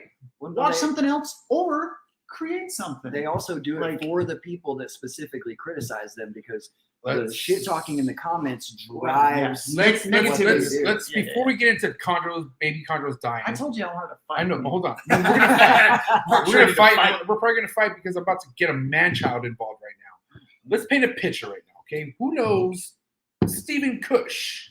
I know Stephen Cush. I've heard of it. Raise your hand if you know Stephen Cush. Absolutely. Love Okay. him. Love the The Kush. Scrub Shepherd? We had an episode lined up. I don't know fucking what year this was. I mean, Unfiltered Reptiles podcast with Barchek, right? Barchek came out with the Petco, bringing the alligator to Petco vlog. Stephen wasn't happy. So because of that, Stephen was like, I'm not happy. And I'm like, well, what the fuck? And somehow, I don't know how, but Barchek found out Stephen wasn't happy. And instead of Stephen just letting Barchek know that he wasn't happy, it was just like an unhappy moment, right? Like unhappy. But then again, I love Stephen. I mean, Stephen, and God bless the goddamn child who's a man, really mannish, but a child. He's man-child. Right? Like Man-child. he's somebody like Definition. I've definitely put that guy in the questionable moments about me. Like he's even been like, hey, I'm like, I know Forrest loved you, but I'm confused. And I like convinced him to love me, right? But he had big concerns over shut up, Mark. He had big concerns over this Petco thing. Like and I'm like, Yeah. bro, listen, why would Barchek, like, as bad as the thumbnail may look to you, why would Barchek want to put himself in a position where someone's gonna get bit by this thing? And like you don't think he cares. And I felt like in Steven's mentality and art, like, no, I don't, and I don't think he cares. I feel like this is, and I'm like struggling because I'm like, nah. I feel like, yeah, it looks bad, but really, like, this is a part of the fucking game that we don't understand. Yeah. Like, thumbnails could ruin everything, but you got to do it in order to make money. And I don't know, as much as we could go back and forth, I just feel like Barchek has always held my respect and has not crossed that line. Like, Yeah. and as easy it is to cross that line, in my eyes, he has never crossed that line. Like, and Well, and I don't know that that's true. I think Brian has probably crossed plenty of lines. by the way, this sponsor is brought to you by Reptarium. But I love Brian. I love you too. He's my boy. Brian and I are great friends. We keep up, like we talk often, and I respect everything he does, even with the sensationalism, because I understand that what he's making isn't always for me. Like we look, It's for the outsiders looking in. we people, just humans in general, we are so self-centered with everything that is consumable out there, where we believe that it is made specifically for me. And it's not. Some stuff is made for other people, and it's not meant for me to be the prime audience. But And that's fine. Doesn't that make you think why his channel grows is because he keeps attracting people not a part of this world? Yeah. And what's crazy is like, bro, like I had a big tip. I'm gonna put him under the bus. Bill Stiegel follows this guy. He likes his post. Derek Reptiles, live feeder. Okay, Bill Stiegel. But I'm not mad at Bill because for whatever reason, this guy is getting other people tapped in from a world that's not tapped into what we have going on. And it's up to you to decide if you think live feeding videos are wrong or not. Is he really doing a harm to this community? I don't know, but I just know that he's getting other people involved that we can't. Sure. Let me ask you a question. Have you ever seen me post a live Never. feeding video? Never. Okay. But that doesn't mean that, I say, hey, listen, I don't agree with that. But, that's 1% of the picture, okay, of what you represent. You're doing a lot of good shit out there. You're reaching a lot of people. Some bad shit too. His whole platform is built off feeding videos. Mm-hmm. But that's not your job to know that. Here's the thing, right? You're like Bill. You are not a political. Well, I know he does this. I'm actually the one who informs you. I tell you things, but I also don't want to waste your time. Here's the thing, Bill. I want to support people you support, and I understand that. What is he really doing other than doing what Brian does or someone else does? Even though, I mean, I don't really agree with it, but then again, at the end of the day, bro, this guy went from. He went from I don't know how many subscribers to over 60,000 subscribers. He's and massive. That is fucking nuts. I can't hate on that. Yeah, sure. I just hope to God that the people who are watching this understand, oh, I mean, I don't want to do that. I mean, this is cool, but this is not my thing. And how many people love bar check, but that's not, I mean, you love bar check, but is that your thing? Are you a bar check? No, but you appreciate a bar check. Well, I mean, it's all we can do. It's very similar. Right. And you know what? I mean, that's what I'm saying. It's very, reptiles eat live animals. But commentary behind it is not. I mean, but okay, how many times do you want somebody to tell you how that rat is squealing while it's dying? Like you don't sit there and watch every animal die when you feed it, right? Like you don't sit there and go, I get it, and I don't watch his live. Yeah, but do you subscribe to Nature is Metal? That's what I'm saying. It's the same shit. It's the same shit. Because that's and you know me. My non-reptile keeper friends send me Nature is Metal shit because they know I like reptiles. They go, hey, bro, look at this, and I'm go, I mean, that's fucking nuts. But at the end of the day, like these are just people who aren't really in. Yeah. Chondros. Okay. Well, who's that? Well, drop a super chat first and foremost. I don't give a shit.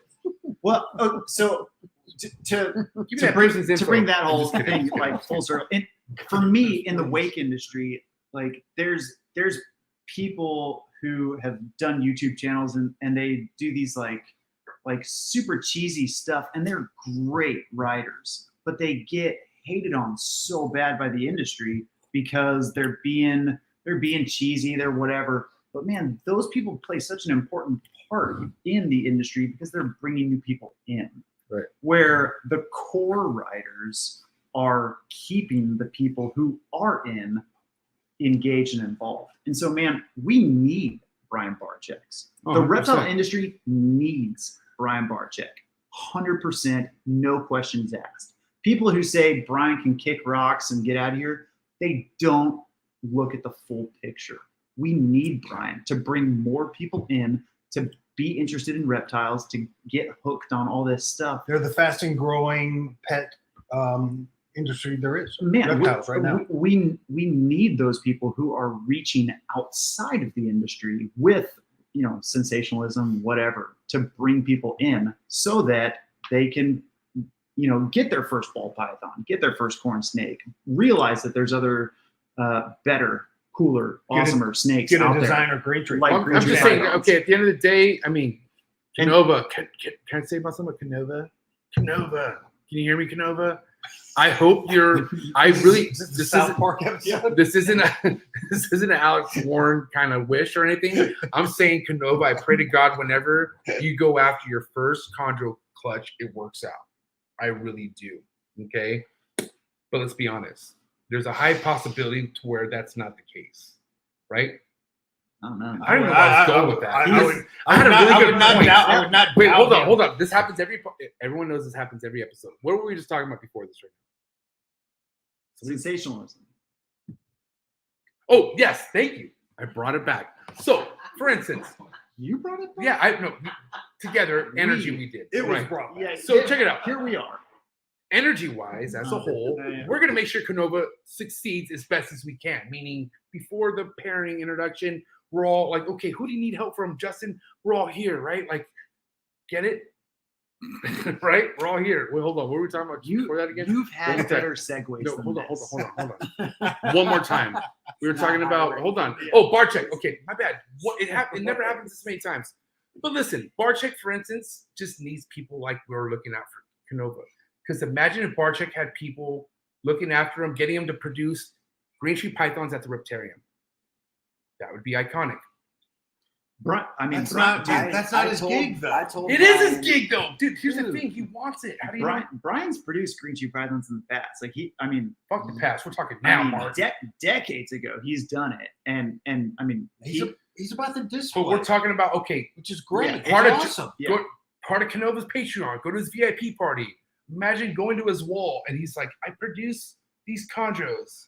This is a GS reptile line, Bill Siegel line. Like, Archie could have that same shit if he has our support. I don't think that's his game. It's not his game. Yeah, He would have, of and he course, he'd knows have it. our support. Yeah. So what you're saying And is Brian- this is why babies die. Like my segment, that was hard. Come on, that was epic. That Not because of Barczyk. Hold on. No. Because of Zeus. Oh, wait. Yeah. Because like that. That was a joke. I feel like Brian is getting away from breeding. 100%. And that's. But he's still awesome, into of the course. cool shit. Like he wants to see chondros, right? Because the reason why I'm saying this is because he had a female and he had a male. He had things going his way, and of course he got dealt the chondro cards.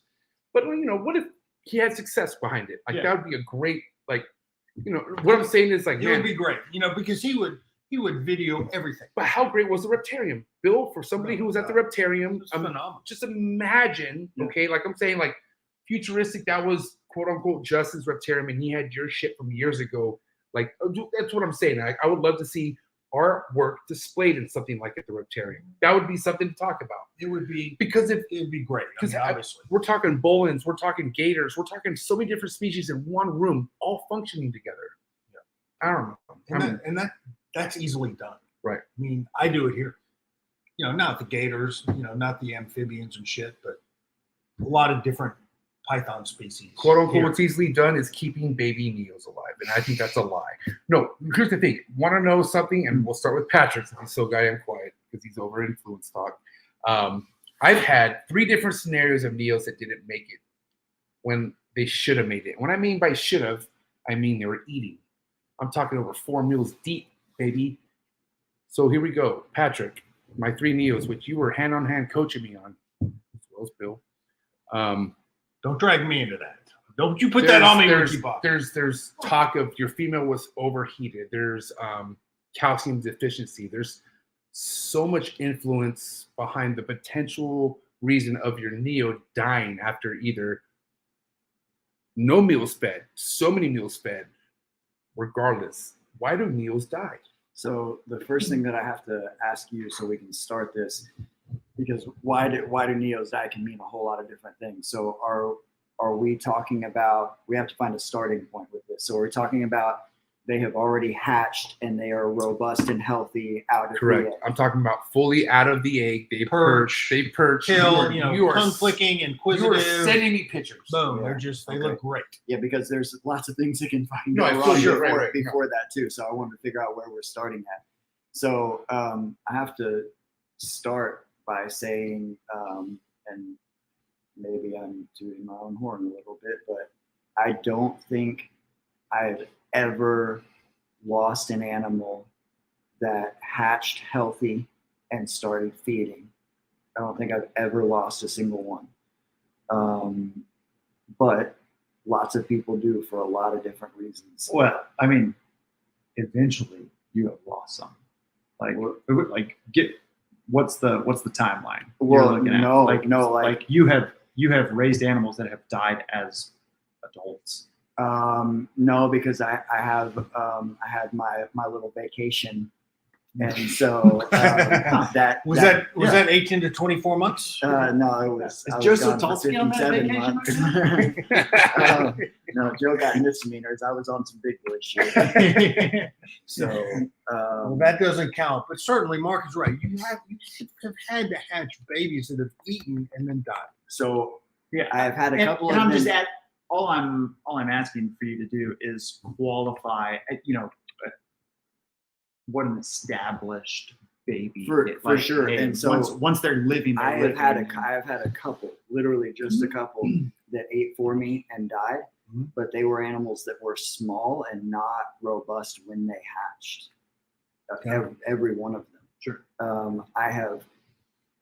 I've had animals that were apparently robust and died right out of the egg, Had that happen just a couple of times last year. I mean, right at like minutes to within 24 hours. It doesn't really count. I mean, Yeah, exactly. So when from the starting point of they hatched, they were robust, they began to purge and all that stuff. I cannot recall a single one that, and I actually can't recall a single one that I didn't get going, other than my very first clutch. So that's what we're going to take it back to, is my very first chondro clutch. My first chondro clutch was from a Kofiau female and an Aru male. 1972. It was in 69. This is in 2000. This is in 2010. I was not born yet in 1972. I was born in 1980. So this is in 2010, and it was my first try. I got 12 eggs, no slugs. I had 100% hatch rate, which I never did again until my most recently hatched clutch. And it was only 3 babies, but it still fucking counts, damn it.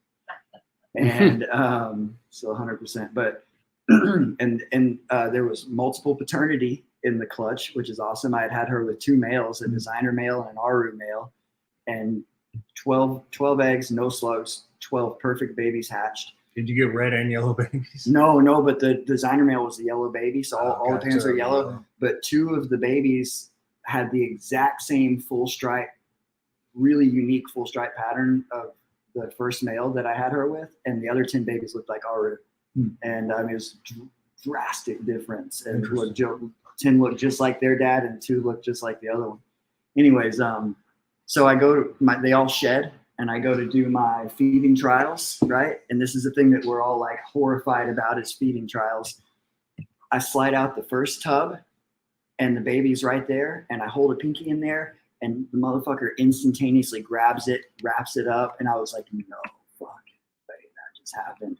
And I just froze, because I've done plenty of tease feeding and stuff before, and it sat there, and I watched it eat the whole thing, and I was like, no way, that just went down.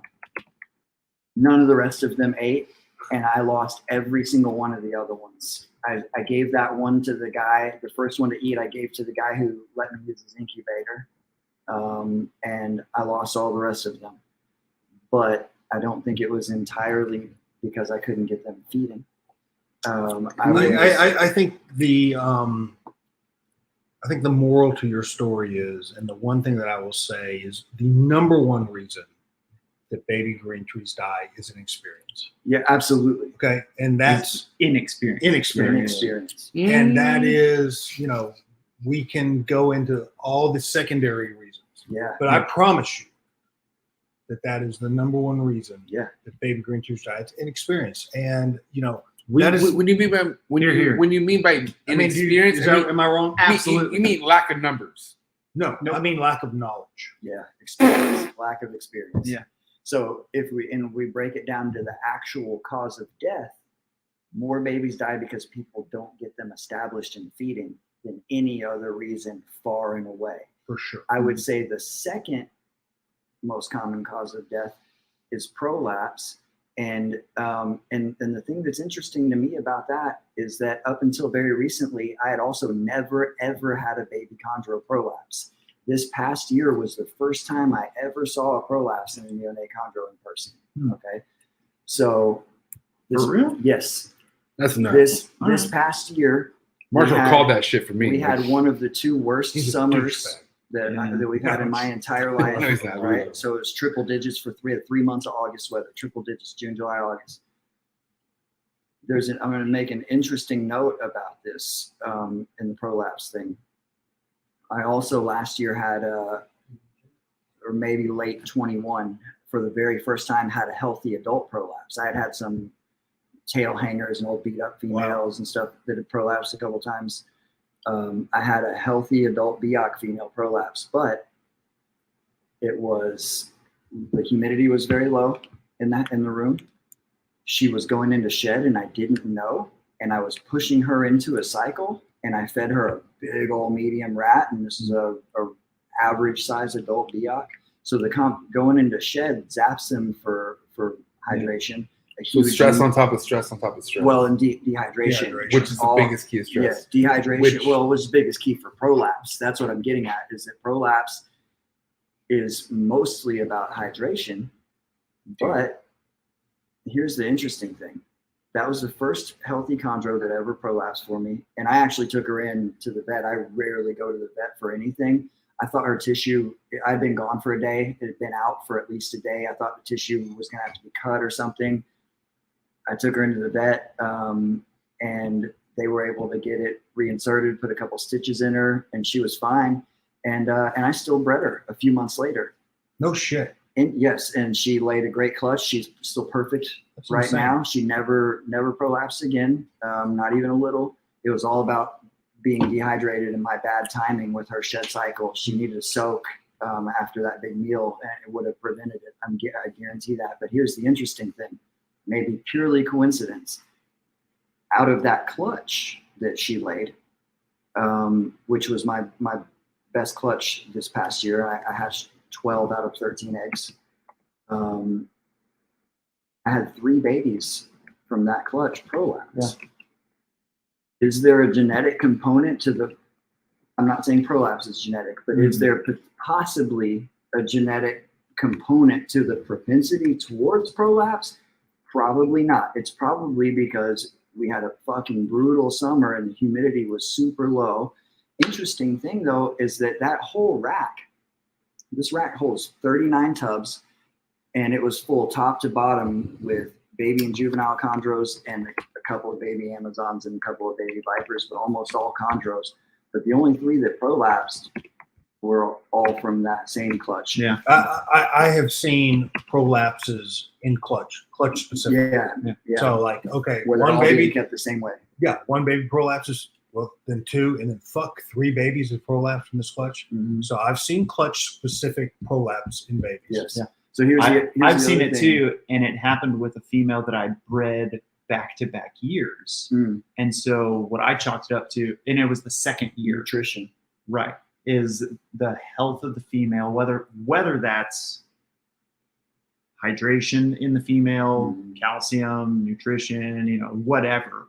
Calcium would be my number one. But that health Number of one the guess. female Only a guess. is not being passed into the babies.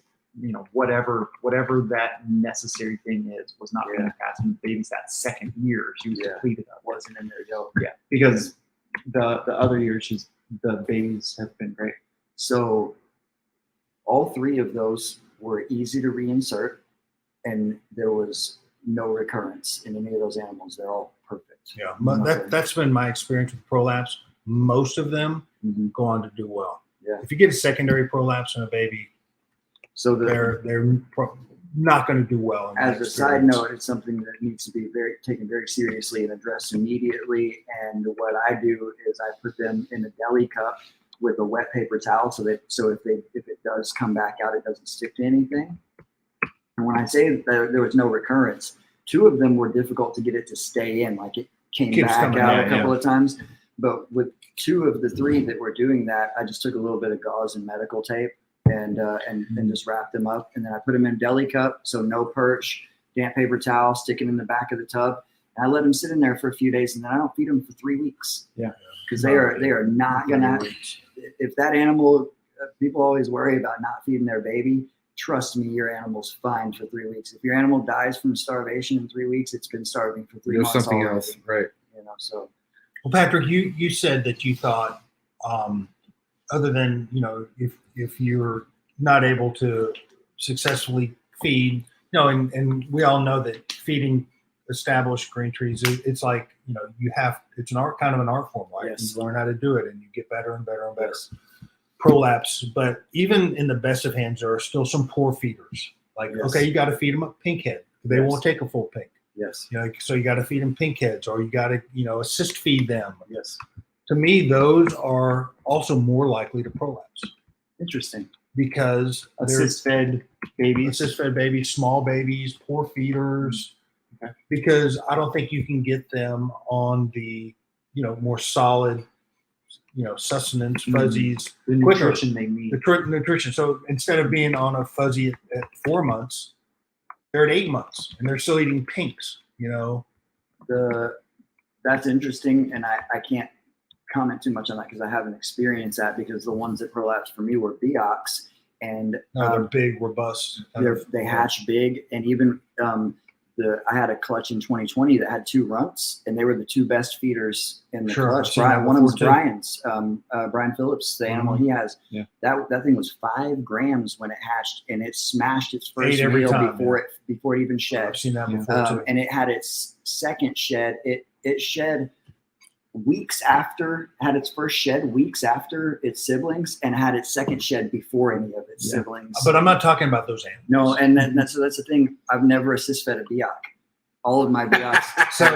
So that's not a marketing scheme. I swear. So I can't, and that's what Prolapse for me. So I can't say that and I will also throw out that I did have one go almost 7 weeks without eating out of this last clutch, but I was so. Part of it was my ego because I wanted to hold on to my record of never assist feeding or force feeding one of my baby Biaks. 7 weeks. It went 7 weeks, but the thing is that normally I will force feed after 3 to 4 weeks. That's what I do. Unless there's progress, because anybody who has experience, they know when an animal's headed the right direction. Yeah. This animal was a savage striker, but it was a flinger, which is one of the most. Maybe runners are maybe the worst, or ones that are the ones that do nothing. I mean, I heard runners by documentation are like you throw in the hat with runners. From what I've heard, I've gotten lots. I've gotten runners to go, but I think they're the worst. Yeah, head tuckers that do nothing are also horrible. Without name dropping, because you guys will know who this is more likely. I know Patrick will. I've had somebody on the show who doesn't even go the assist or force feeding route. Absolutely. If they ain't make it, they ain't making it. And Ryan Young, sorry, I have to say it. And I love you, Ryan. I know, but that was the most like gangster shit I've ever heard. And he's the most. He has a record for the most pythons species bred in the private sector. So this is what I'm going to say. This is what I'm going to say about that, because I may have even commented something, because Ryan, first of all, Ryan's accomplishments are absolutely unbelievable, unprecedented. That dude is doing things with pythons that nobody else is doing.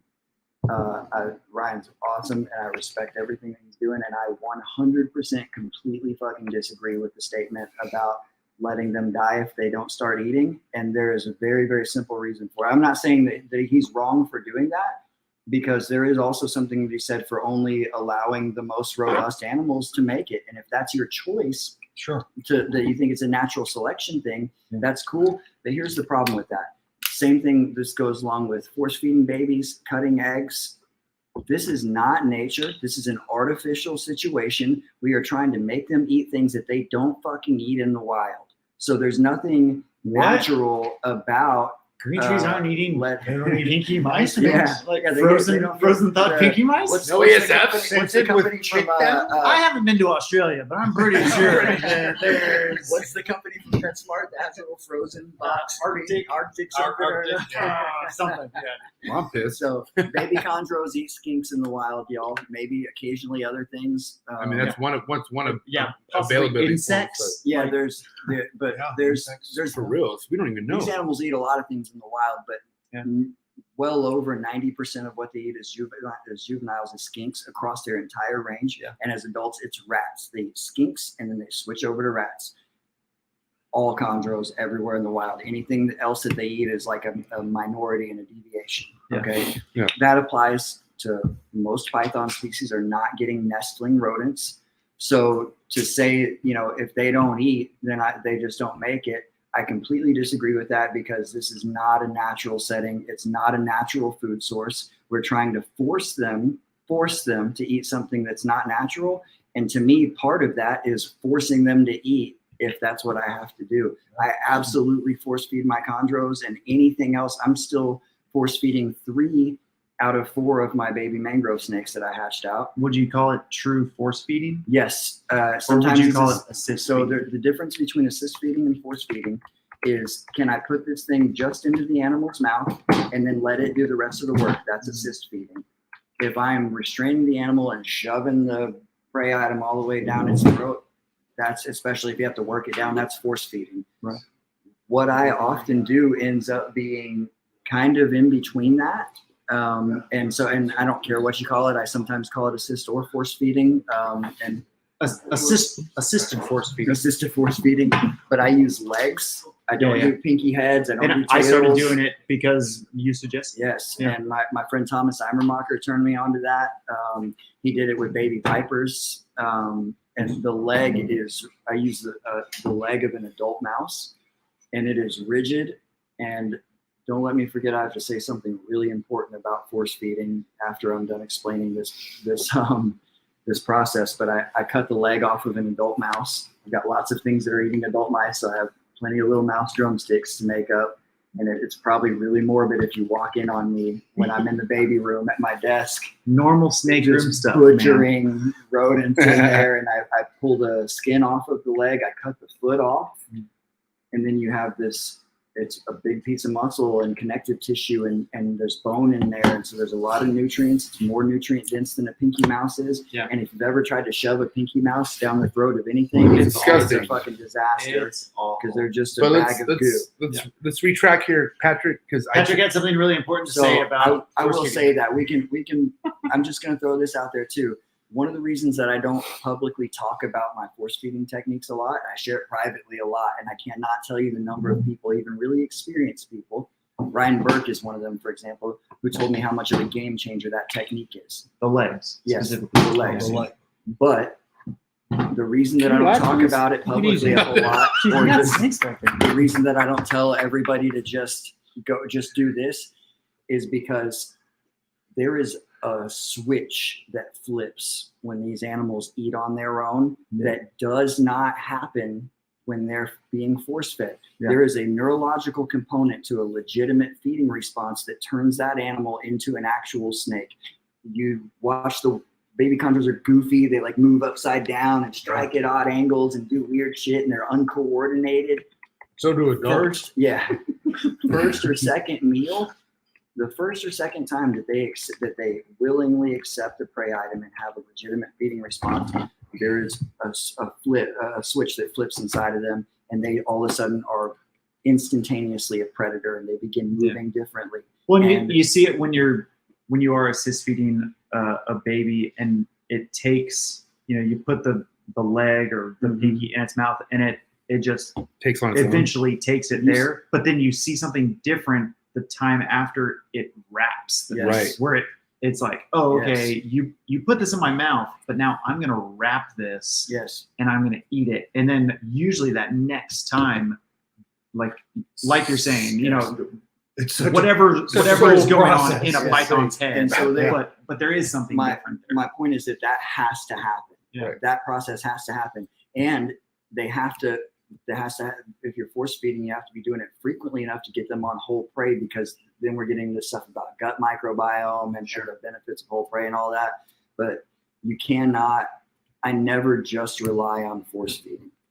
Every time that these animals are being force fed, I'm still continually in there trying to get them to take on their own. I spend hours and hours and hours in front of that rack doing that shit. How many of you guys seen a scenario where either you were assist feeding or you just fed a neo, and for whatever reason you had to remove the perch? Like, I don't know how many times where you've like removed the perch while it was wrapped, and just to either their shit or whatever you had to clean, and that they don't hang on just like that, like they're weak, like they're almost like they're either weak to let go of the prey item, or they drop off the whole perch altogether. And that's one thing I noticed with all three of my neos.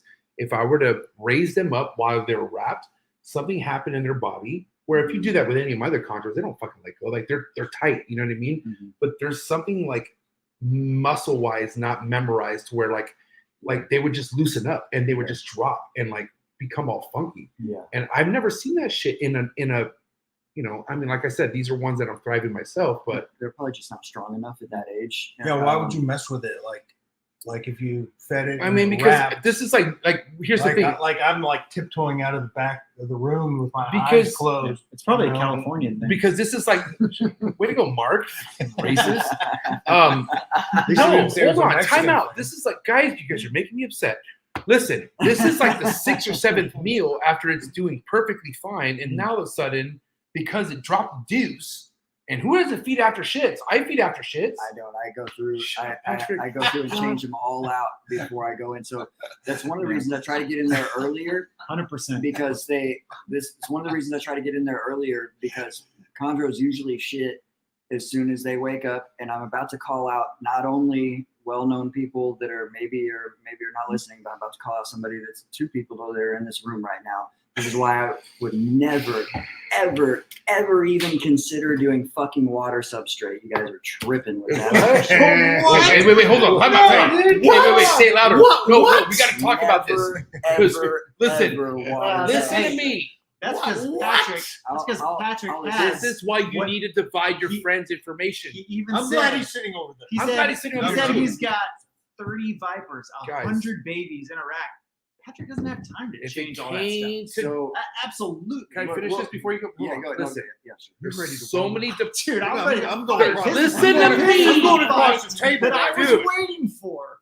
Listen, Chondrotinians. At the end of the day, there's things that I don't understand from him, and it makes me so mad. But he has nothing but the experience to speak of. Yeah. And you guys know how I love Socrates. Socrates is my boy. He's a water over guy.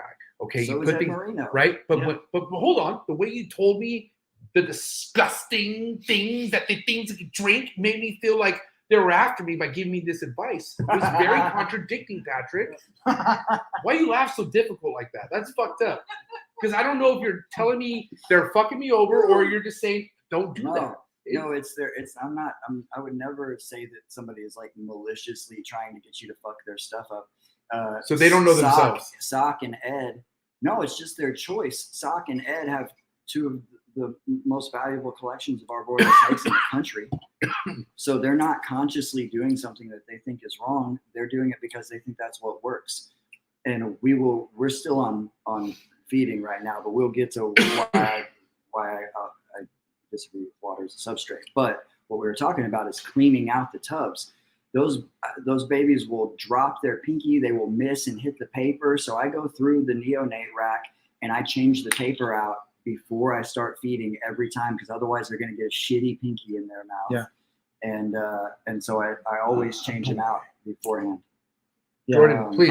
I'll say in my experience, I do keep Neos over water So until I call they're out 3 people in this room. until their second shed. Andrew. You didn't know you Or- were or- just sorry, until your second Alex. shed. And Alex. I didn't know. No, that's why I thought I was calling out Bill and Alex. I didn't know. No, yeah, I do too. 2 redheads, I- 1 mate. I'm so fucking ashamed of you I- right now. I keep Neos over water until their second shed, Mhm. and I put them over paper towel. Yeah. But Thank you, on Jordan. feeding- Thank you, Jordan. on Jordan, feeding ladies and day, the day that I know I'm going to feed my chondros, Mhm. I do not put water in there Yeah. because I've had so many grab, wrap, And drops. hit the water, And Yeah. shit. and they're like, what? I And, do the same thing. and You take the water. Can you do that one more Take the time? water out. they're Take the underwater, water out dude. That was before like you feed. actual footage. They're underwater, and they're like, no, I'm drowning. Mark, And so, Mark, like- that's I mean, take the come water on, before you like, feed. dude, I geniuses taught know you. this. I taught you better. I Absolutely.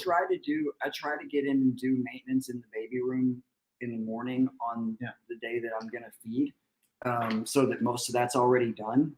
But I try to get in there earlier in the evening because this is what brought me into the water substrate thing. And one of the 6 fucking million reasons that I will never do water substrate is because they shit as soon as they wake up. And So if you're not Not in there- always, though. no, not always, but generally, that's when they're almost every Okay, day. I fucking love this. So what you're Yeah. saying is if you're somebody like MJ in the Trap Patreon family and you do water changes every other day, this is not a concern to you. no, no. Every day. Every other day. No. every day. What I mean is every Every day. day on baby. That's what I Water really bowls. needed. We're not Every talking day on about babies. water bowls. We're You know the talking whole- about right, we're 15 talking minutes about earlier water on substrate, time, that's what I water mean. substrate, The not reason water bowls. Patrick doesn't do one of the 6 million 6 million reasons fucking that million Patrick reasons. doesn't do 1 water through substrate for babies 5,999,999. he doesn't have time to change every baby's water every day. And neither does anybody else. I do. If you want to spend your entire 24 hours a day sitting in It's not front of the 24 hours, fucking bro. rack, waiting on Once a them, day. Bill's waiting retired. on them to shit, Bill's got tons so of that time. you can Once change a it day. out. Bill's Once got a day. Alex working This for him. is okay. All right, here we Hold go. on. No, Are we now we're gonna gonna go get- there? now Are we're we gonna- gonna get on water substrate? Yeah, we now? are. Do you want to go No, there? yeah, because I am listen, ready to fight. there. Okay, Okay, all hold right. on. Before we unleash the redness on you, okay, I want to say right now that there are people out there who I've respected and had on this show ball python people wise who have had arguments about the whole weekly water changes thing. And so their counter, and I just now calculated this, but a lot of their counters are, oh, well, of course, you know, on day 2 or 3, if there's stuff in the water, I'll change it. But just because there's stuff in the water, you'll change it. That means you'll wait 7 days prior of you changing that water that's been sitting there. Okay? That's not okay. That can't, I mean, like here's the thing. We're talking about water. You're talking about water bowls. I'm talking about drinking, right? Yeah. So the whole purpose of over water substration is to make sure they drink. And there's hydration. Hold on, there's 2 different things. Make sure they drink and to make sure that the humidity is no issue, right? Yeah. And Jay, let me interrupt. You're talking ball pythons, a fucking desert species. Why would you fucking talk shit about Dave Kaufman like that? No, A hold on. desert species. No, but it doesn't matter. Versus green trees that are a rainforest Ball species. pythons climb trees. Yeah, bullshit. Exactly. So they're Bill. Now basically- what? Now they, what? They live in the fucking desert. But they're they still, produce you oxygen know what? Here's the together. thing, guys. They're Hey, used- guys, this is where we're all going wrong. I'm dead serious, okay? There's a whole fucking, this snake is from here. This snake is from there. I think all fucking snakes need the same fucking thing, okay? I'm sorry, Bill. I don't mean to get upset with you, but you're right. Sounded like Terry I Pratchett. feel like here's the thing. The thing about ball pythons is like you can get away with murder. Can I finish, Patrick? You could literally abuse the shit of a ball python to the point where you don't know if you're doing nothing right or wrong. Yeah. But you can't do that shit to a chondro. Correct. So there are just so many things that are right by a ball python that aren't really right at all, period. That's my point. And is it? Wait, hold It on. was. I feel like you're contradicting what I was doing. Hold on. Are we on the same page? I think we are. All right. Yeah. All right. Hold on. I'm so confused right at this point. So I will. Do you get my point? Yes, absolutely. I About- don't because I'm lost Yes. right now. About how frequently you Oh, water changes. Yes. Well, I mean, water here- changes and availability to water. Yeah. okay. Hey, Steve Volk, good guy, right? Yeah. Steve Volk even said on the show, your emerald's not going to drink water after 3 days. And so did Keith Pete. Mhm. They say you wait after 3 Yeah, days, you got to they, change it more they frequently. won't even fucking look at the water. So before I get on water substrate, we'll stick with this on water changes in water bowls because I never do water substrate, so it's water bowls. The frequency with which I change water depends on the species and the age of the animal. With my emeralds, specifically because of what guys like Keith and Steve have said, and just that I've also noticed it now that I started paying attention. And also because the basins are worth a shitload of money. I was talking to Travis on the way over here, and I said that, and I was like, anybody who doesn't factor that in, or You guys are a liar. anyone who said, that's what I told They're him. I said, delusional. anyone who says they don't factor that in is either Gandhi or a liar, and none of these motherfuckers are Gandhi. So There's only one Gandhi to me. with my babies, again, age is a factor. So Absolutely. I have a room that's nothing but 6 and 15 quart racks, wall to wall, and that room gets way more attention than any other room does, right? And so I'm in there looking at water bowls a bare minimum of 4 times a week. Does that mean I change all the water in there 4 times a week? Fuck no, it does not mean So that. no, that means you do it every other day. Yeah, essentially every That's other once day. every 2 days. That's Essentially, fucking perfect. Yes, it is. But Thanks, Bill. Fuck. But they're not fucking ball pythons. It doesn't matter though. Even ball pythons Hold can on. do better on fresh Hold on. water. some more fresh water is better. That's not questionable. My changing regimen is if it's soiled, it goes immediately. Right. Almost everything in there is deli cups. If it's soiled, I have a stack and I recycle them. I have a dump bucket and a stack of dirties that go to recycling, and I have a stack of cleans that are ready to go. So yeah, you can't if determine it's- what goes on that water or not. if And- it's and- soiled, I throw it out. A minimum of once a week, everything in that room has its water container dumped out and refilled with fresh water, bare minimum. The emeralds, I do more frequently than that, specifically because of what Keith, Yeah. et cetera, said. And what I do Because is, all you're concerned about is the money, is money, the money. But Those, the Patrick- basins are green like money, motherfucker. Bro, my biggest hurt right now are my 2 male basin breeders Mhm. who didn't have that humidity while I was gone for New York. So Oh, yeah. they went about a week with no, like I'm talking like bad humidity. Yeah. And we're talking about stress on top of stress. They were paired locking, Yeah, doing their small thing. animals I had just fed them, Yeah. and right after I fed them, I realized, Yeah, oh shit, the humidity's back down. Yeah. Mark, I'm so sorry. What were you saying? he's like, Jose, I don't keep emeralds. Fuck these guys. Yeah. Like, no, do you know Patrick bred? Hold on. Do you know Patrick bred emeralds? Did y'all know that? A fucking live litter emeralds, okay? Y'all know I had emeralds? You know what that means? Yeah. This could have been Chondro Emerald Town, but not because of you guys. Yeah, I did have baby emeralds. It was my first. Yeah. So it was also my first attempt at breeding Yeah, emeralds. he I'm sent me just gonna- pics like day up. But let's talk about the humidity differences between a Chondro and an emerald. Like, Well, they should be the same, but I'm talking about if they're not the same, you're going to see disaster. there's a range of what they can tolerate, and some people will say, and God, I've been guilty of saying that humidity is more important than hydration. Because I was drinking the Terry Phillip Kool-Aid. All right. Is there anything wrong with that? Well, yeah, because There's Terry Phillip Kool-Aid drinkers in because here. I'll tell you that right now. Humidity. There's also Terry Phillip haters in the So, comments. yeah, today, too, so- Touche. Here's the thing. I like wakeboarding. That you cannot separate the two. Humidity is directly tied to hydration. And when I used to say that, I knew that, but I was saying it because I didn't think it was important to mist chondros, because misting is not a super effective way to raise humidity. And I'm all about spilling water. I've been doing the puppy pad thing lately. I'm all about spilling water bowls. That's what I do, especially with the baby basins. That I go raises through. humidity when you do that. Exactly. I go through, and whether they're, regardless of what their water looks like, I only put a tiny bit of water because I go through shitloads of water. My tap water is not drinkable. I won't drink it, so I sure as fuck won't give it to my animals. It's because you live in almost Oklahoma. Yeah, I do live in almost Oklahoma. And So what do you give your bottled So water? yes, I used to do all spring water, but I realized that their urates were getting too heavy, and I was getting some of my girls backed up a little bit, and maybe that was a factor with those 3 neonates, or maybe not. Because before that, I did mostly distilled or RO water, but that didn't have enough mineral content. So now, pain in the ass as this is, I buy water in bulk, and I get either some spring water or just like alkaline water, and I mix it at a 1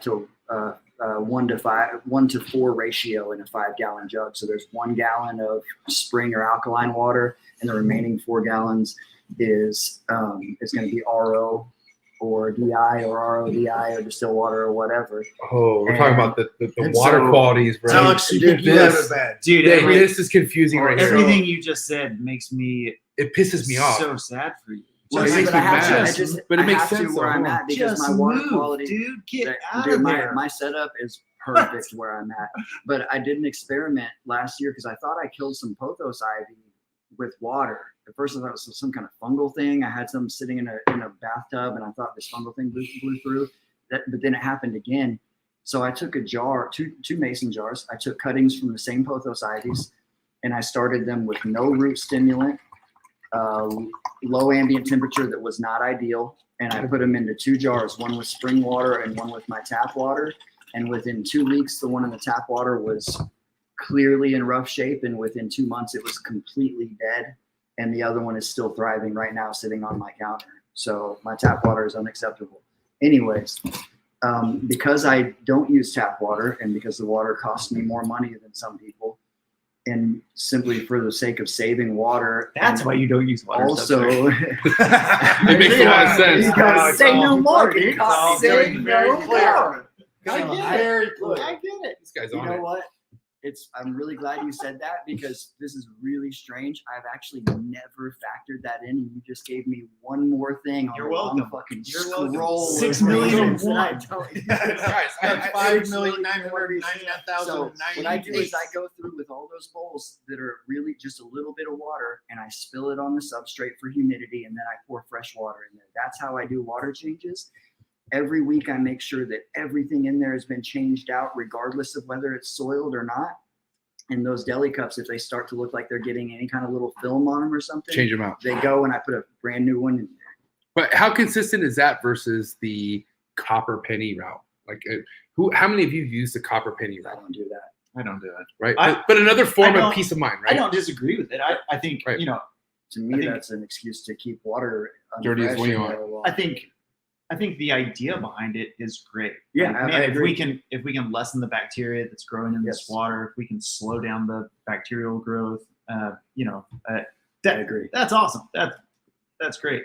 But as all of us who have been keeping snakes for any amount of time have seen, the second fresh water is offered, They drink. the snakes Yes. will drink. Yes. And so Right. if Come- if you come- want to maximize hydration, it's a no-brainer to give fresh water more often in order to get that response. And when we say no brainer, like how many of us have been away from our collection where we finally come home and we change the waters?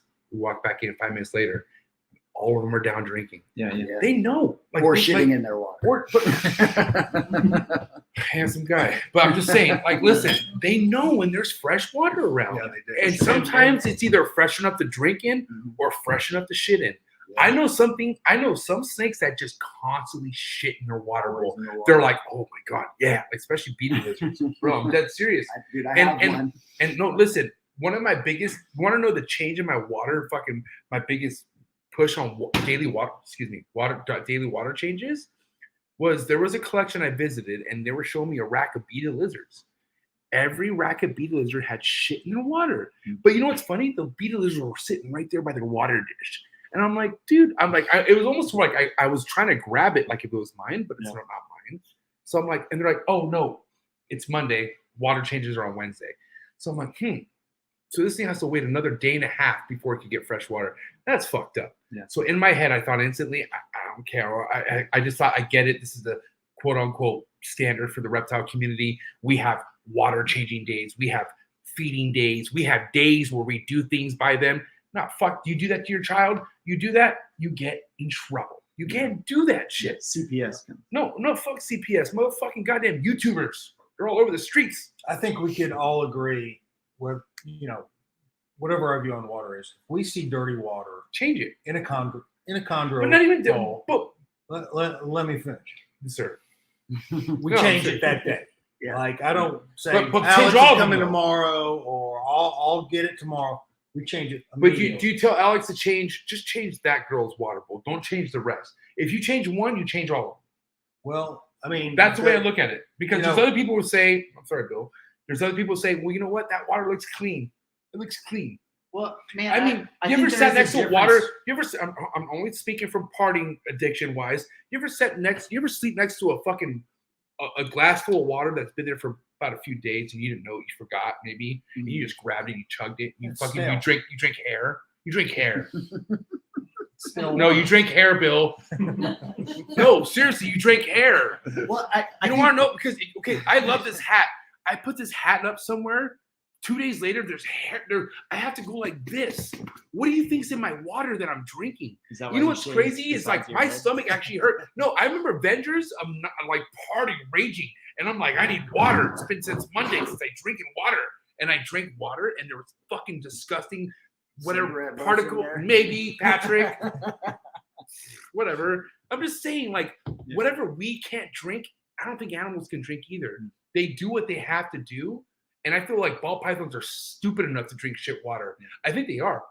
I think that emeralds aren't stupid enough. I think emeralds rather starve. They rather dehydrate than drink dirty water. Well, I think there's a difference in arboreal keepers simply because There shouldn't be a difference though, Matt. Or excuse me, Mark. Excuse me. you. I meant Matt. son I meant of a- Matt. Matt, I missed, but he's at a concert. So just simply because even if you have a large arboreal collection, it's still a small number of animals in comparison to any type of species in a rack. And so if, Unless you're if- at my house. Yeah. It's large racks. But if you come into this room and you see something dirty, whether it's water, substrate, clean the cage, like a chondro, crapped on the walls, Yeah. that day it's going to get clean. Like it, and that's my collection. I clean any dirty cages that day in my collection. And I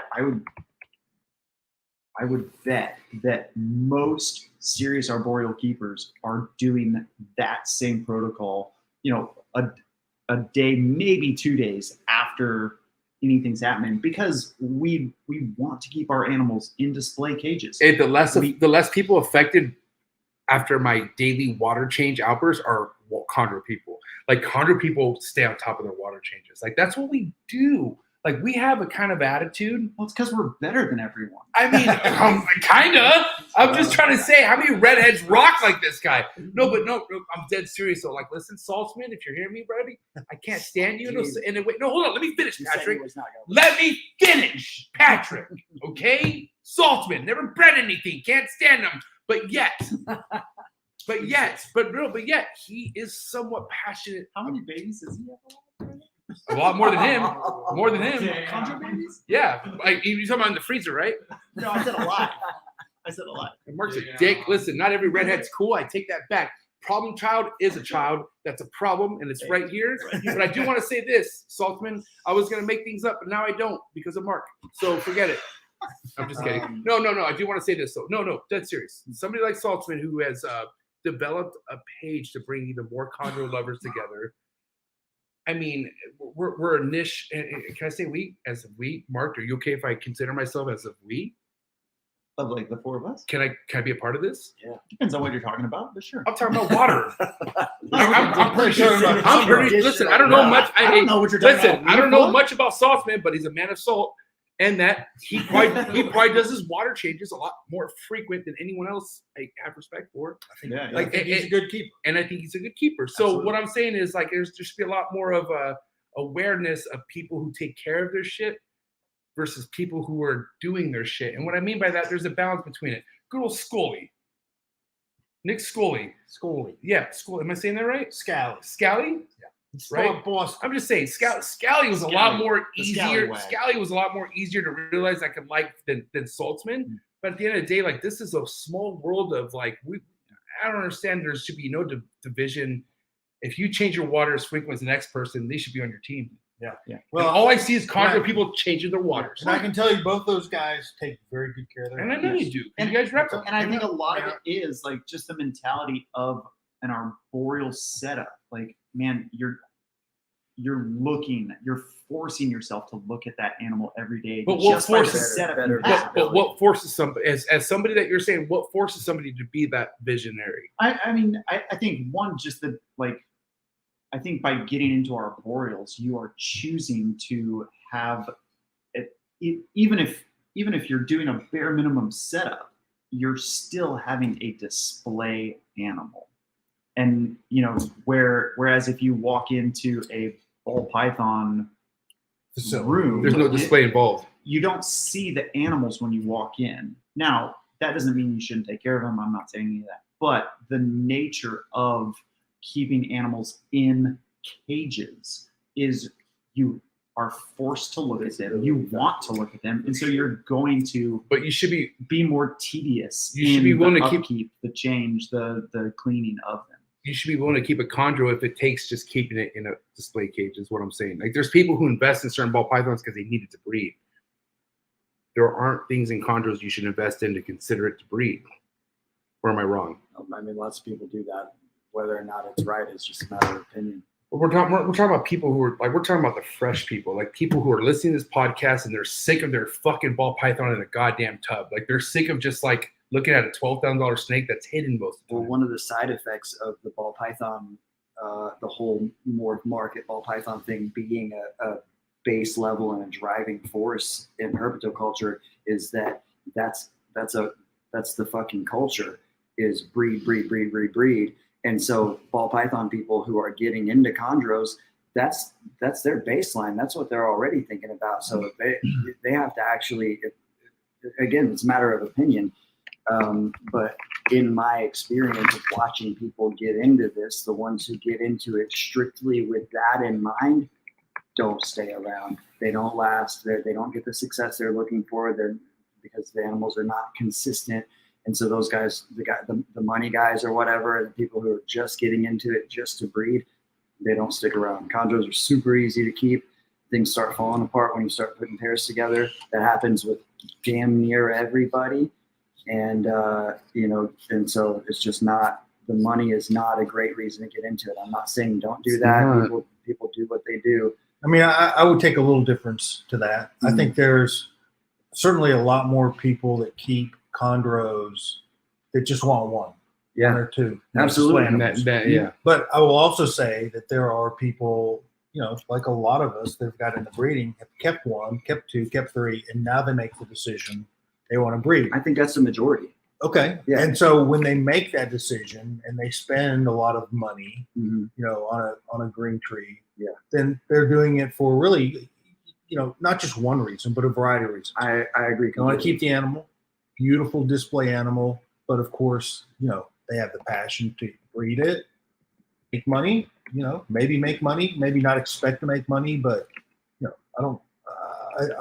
I think that that's a lot of the reason that people, progress. You don't fault people I think for wanting to breed. Absolutely green not. trees. Neither do I. And Yeah, I right. think that's what he just described is the way that it happens for most people. What I would say, That's an organic.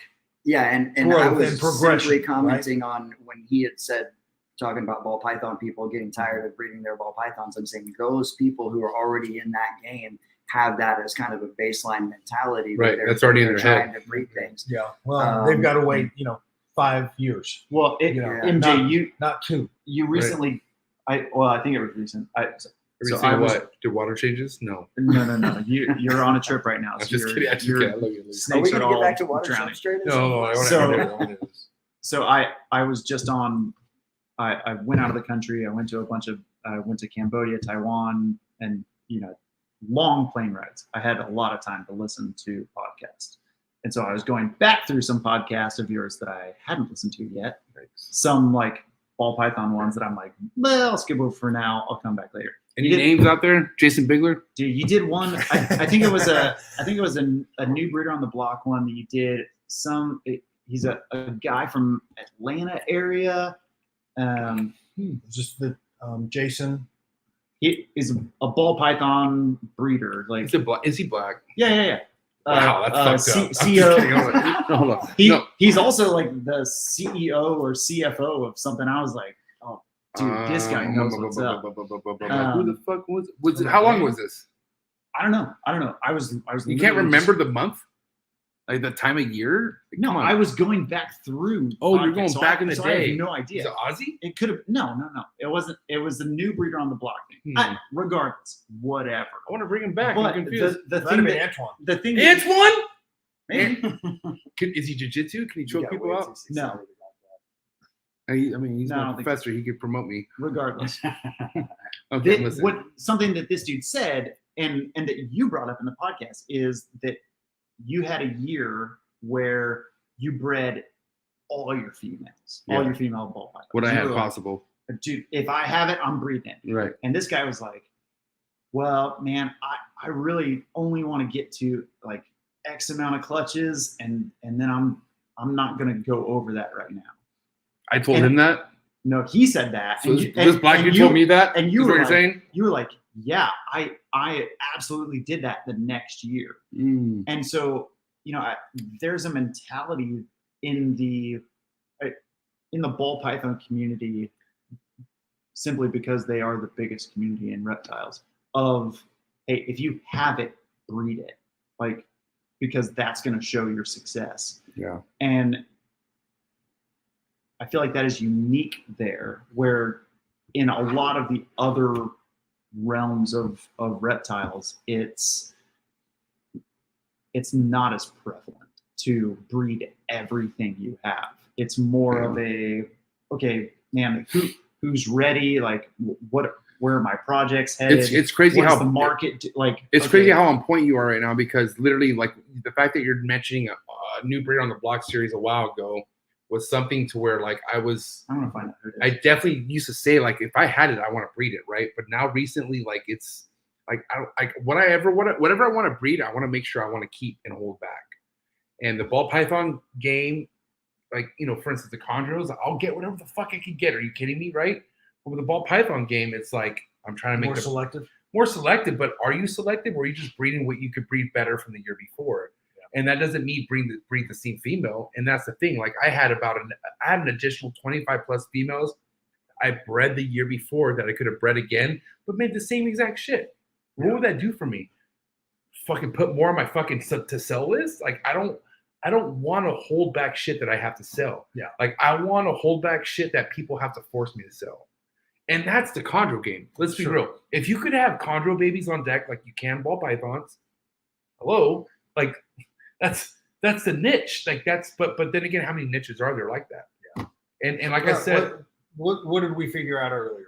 How many captive bred green tree babies were produced, Mark? What did you say in the state? Established in the states 180 of or 3. Texas, Florida, and Florida. probably the 2 biggest producing states in the country, right? Last year, in 2022, there were 360 established babies. 2 states, so Florida and Texas. Florida and Texas, correct? Yeah. And From 2 keepers' knowledge, though. Like we're talking just from Ian and him. that's from keepers that were connected to me and Ian. Oh shit! This is why we can have nice things. Oh my god! I'm so sorry. We're good. No, we're good. I got it. Alex, Right behind you. Alex Warren. Up top. Is there some kind of thing about when the wine can't stay in the cup? We're good.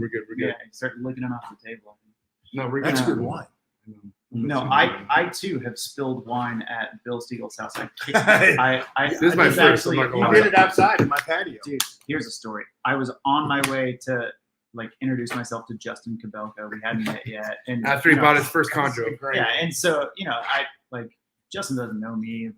I barely know Justin, and so I like walk over to like shake his hand, and I kick over a bottle of wine that was on the ground. I wasn't drinking it, and I look at Justin. I'm like, dude, I'm so sorry. You think he would judge you? And he's like, oh, what should we do? I was like, Oh, what should we do? I was like, don't tell Bill. I Whatever. promise Whatever. you, Bill is gonna say, open another bottle. And so I was like, but just to like, calm your nerves, I'm gonna go to Bill. And I literally walk over to Bill, and he you fully goes, confess. he was like, great, I don't care, open another bottle. So, hey, you're not the first one to spill wine at Bill's. I remember the story. That was a good one. What does the Chondrotown have to speak on the fact that somebody like Justin Kabelka of the ball python game has a year deep into experiencing what it is to keep chondros? Yeah, I mean, you're into it. Yeah. and so we're talking availability from Bill. We're Gary. talking availability from Gary. Yeah. Potentially Who from knows Mark. what else Potentially he's from got? like that's what I'm saying. Like here's the thing, Kabelka is like give him a BX conversation, and he's all over this guy. I fucking guarantee it. I told him to let He me doesn't- know if he wanted some information about how. He said, I don't even know what I like yet. And I was like, well, if you want some help figuring that out. When did you tell him that? Well, I don't know if he ever read that part of the message because he's not So you super gotta responsive on tell him Messenger. verbally. I haven't seen him. I told him trade me some $50,000 ball pythons, and I'll start talking. Is he going to be there this weekend? I'll tell him. He's gonna be here. Yeah, he's gonna be here this weekend. He's always here at Arlington.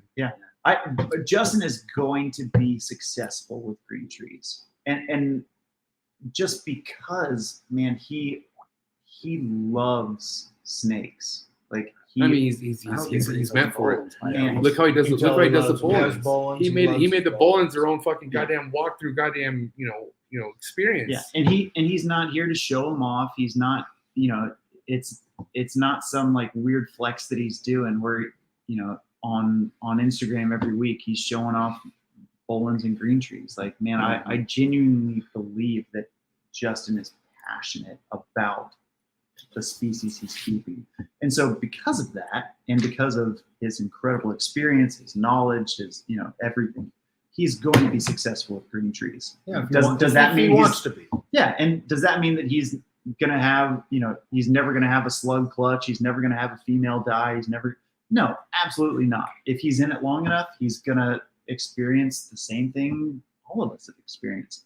But I know that Justin is going to be incredibly successful with green trees if he desires to stick with it and go with it. Like that, it's a no-brainer, and I think it's great for the green tree community.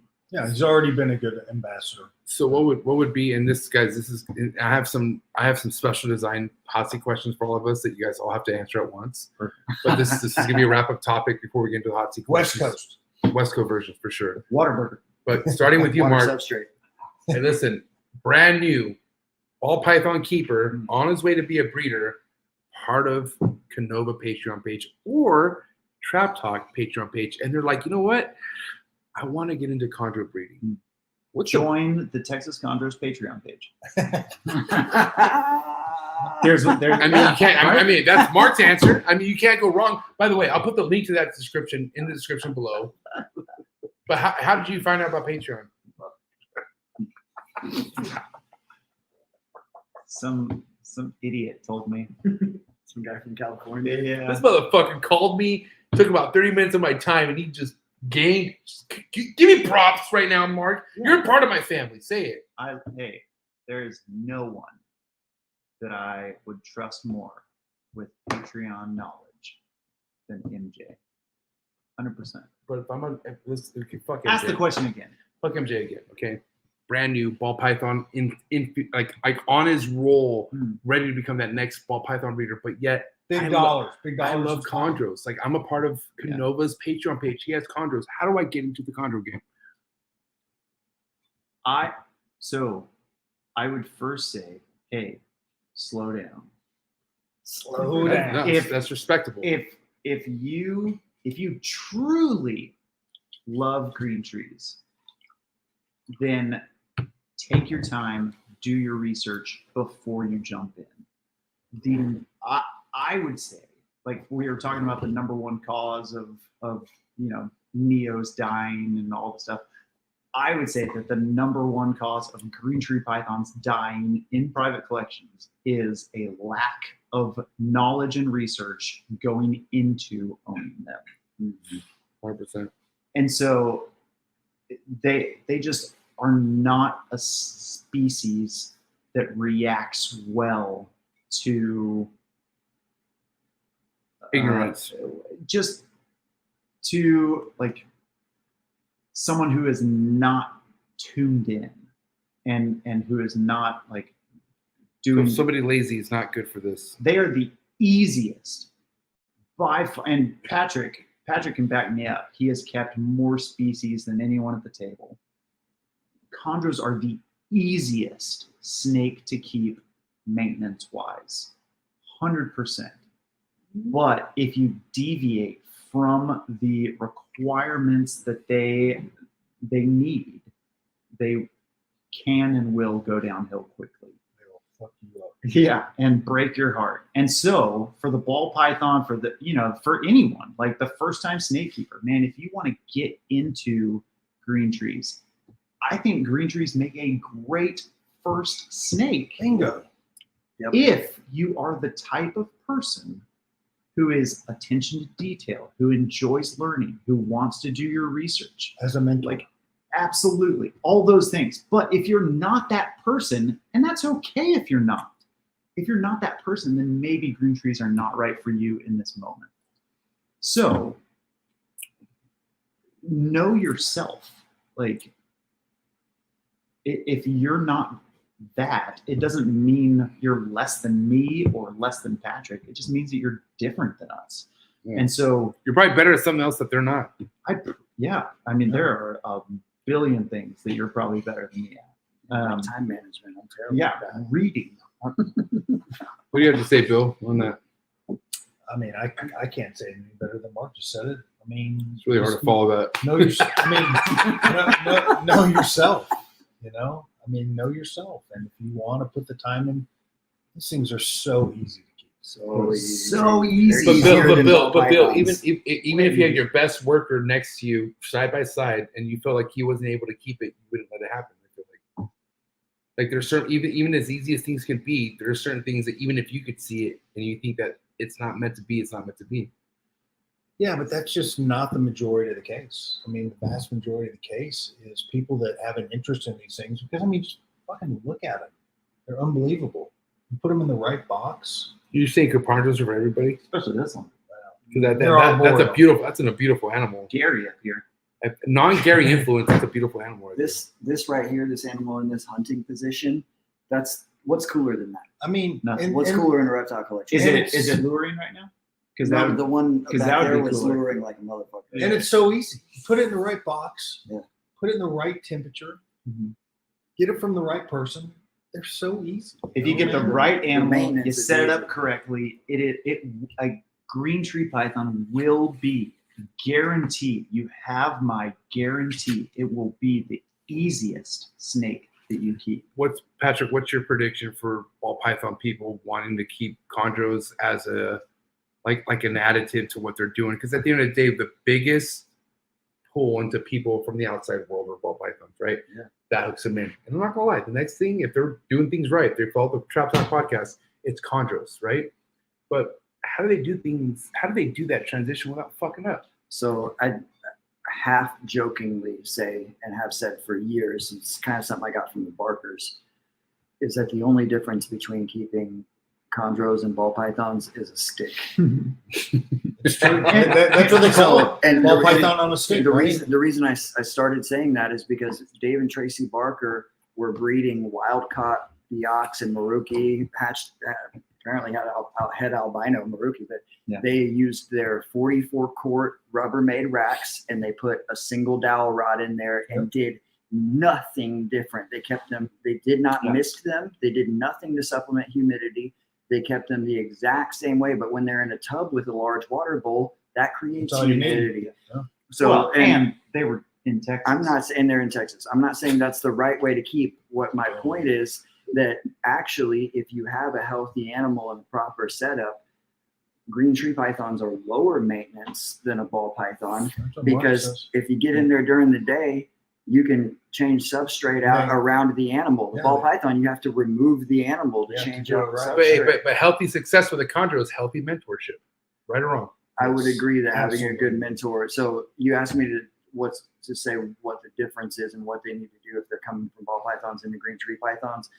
Number one, know that ball pythons, while green trees are not difficult to keep, ball pythons are popular and common because they are extremely tolerant of neglect and abuse. Yeah, check. Green tree pythons are not tolerant of neglect and abuse. That doesn't mean they're difficult to keep. It always irks me when people say that they're difficult to keep. They're one. If it was difficult to keep green tree pythons, I wouldn't have fucking 70 of them plus 150 other snakes and a full-time job and all the other things that I do. And the fucking yoga pictures, motherfucker. And all that stuff. That shit takes time. You know what takes time? Dedicating a trap life to these goddamn chondro legacies. Listen, biceps. Mark. Yeah. A couple of things you did that made me question you, but listen, I love you tonight. Oh, okay. You did a great. No, listen, honestly, guys, please go follow my boy Mark Hager, the guy who told me, listen, if you ain't got freedom breeder money, it's okay. Get these tubs, turn it into this, and they became that. Go follow Texas Chondros, and then make sure you go follow the mayor of Chondrotown himself, Phoenix Reptiles, aka Bill Siegel, and of course my right-hand man, the man behind the whole legacy of that's gonna live or die. That's Patrick Holmes. He's gonna give you the truth. But again, this episode is brought to you by Jason and Holly from Kitten Reptiles. I will see you at Arlington NARBC. Thank you so much for the love and support. If you got reptiles, make sure you ship your reptiles, if you know what I mean, okay? Have a good night. I'll see you guys at the top, and I'm out. Cheers.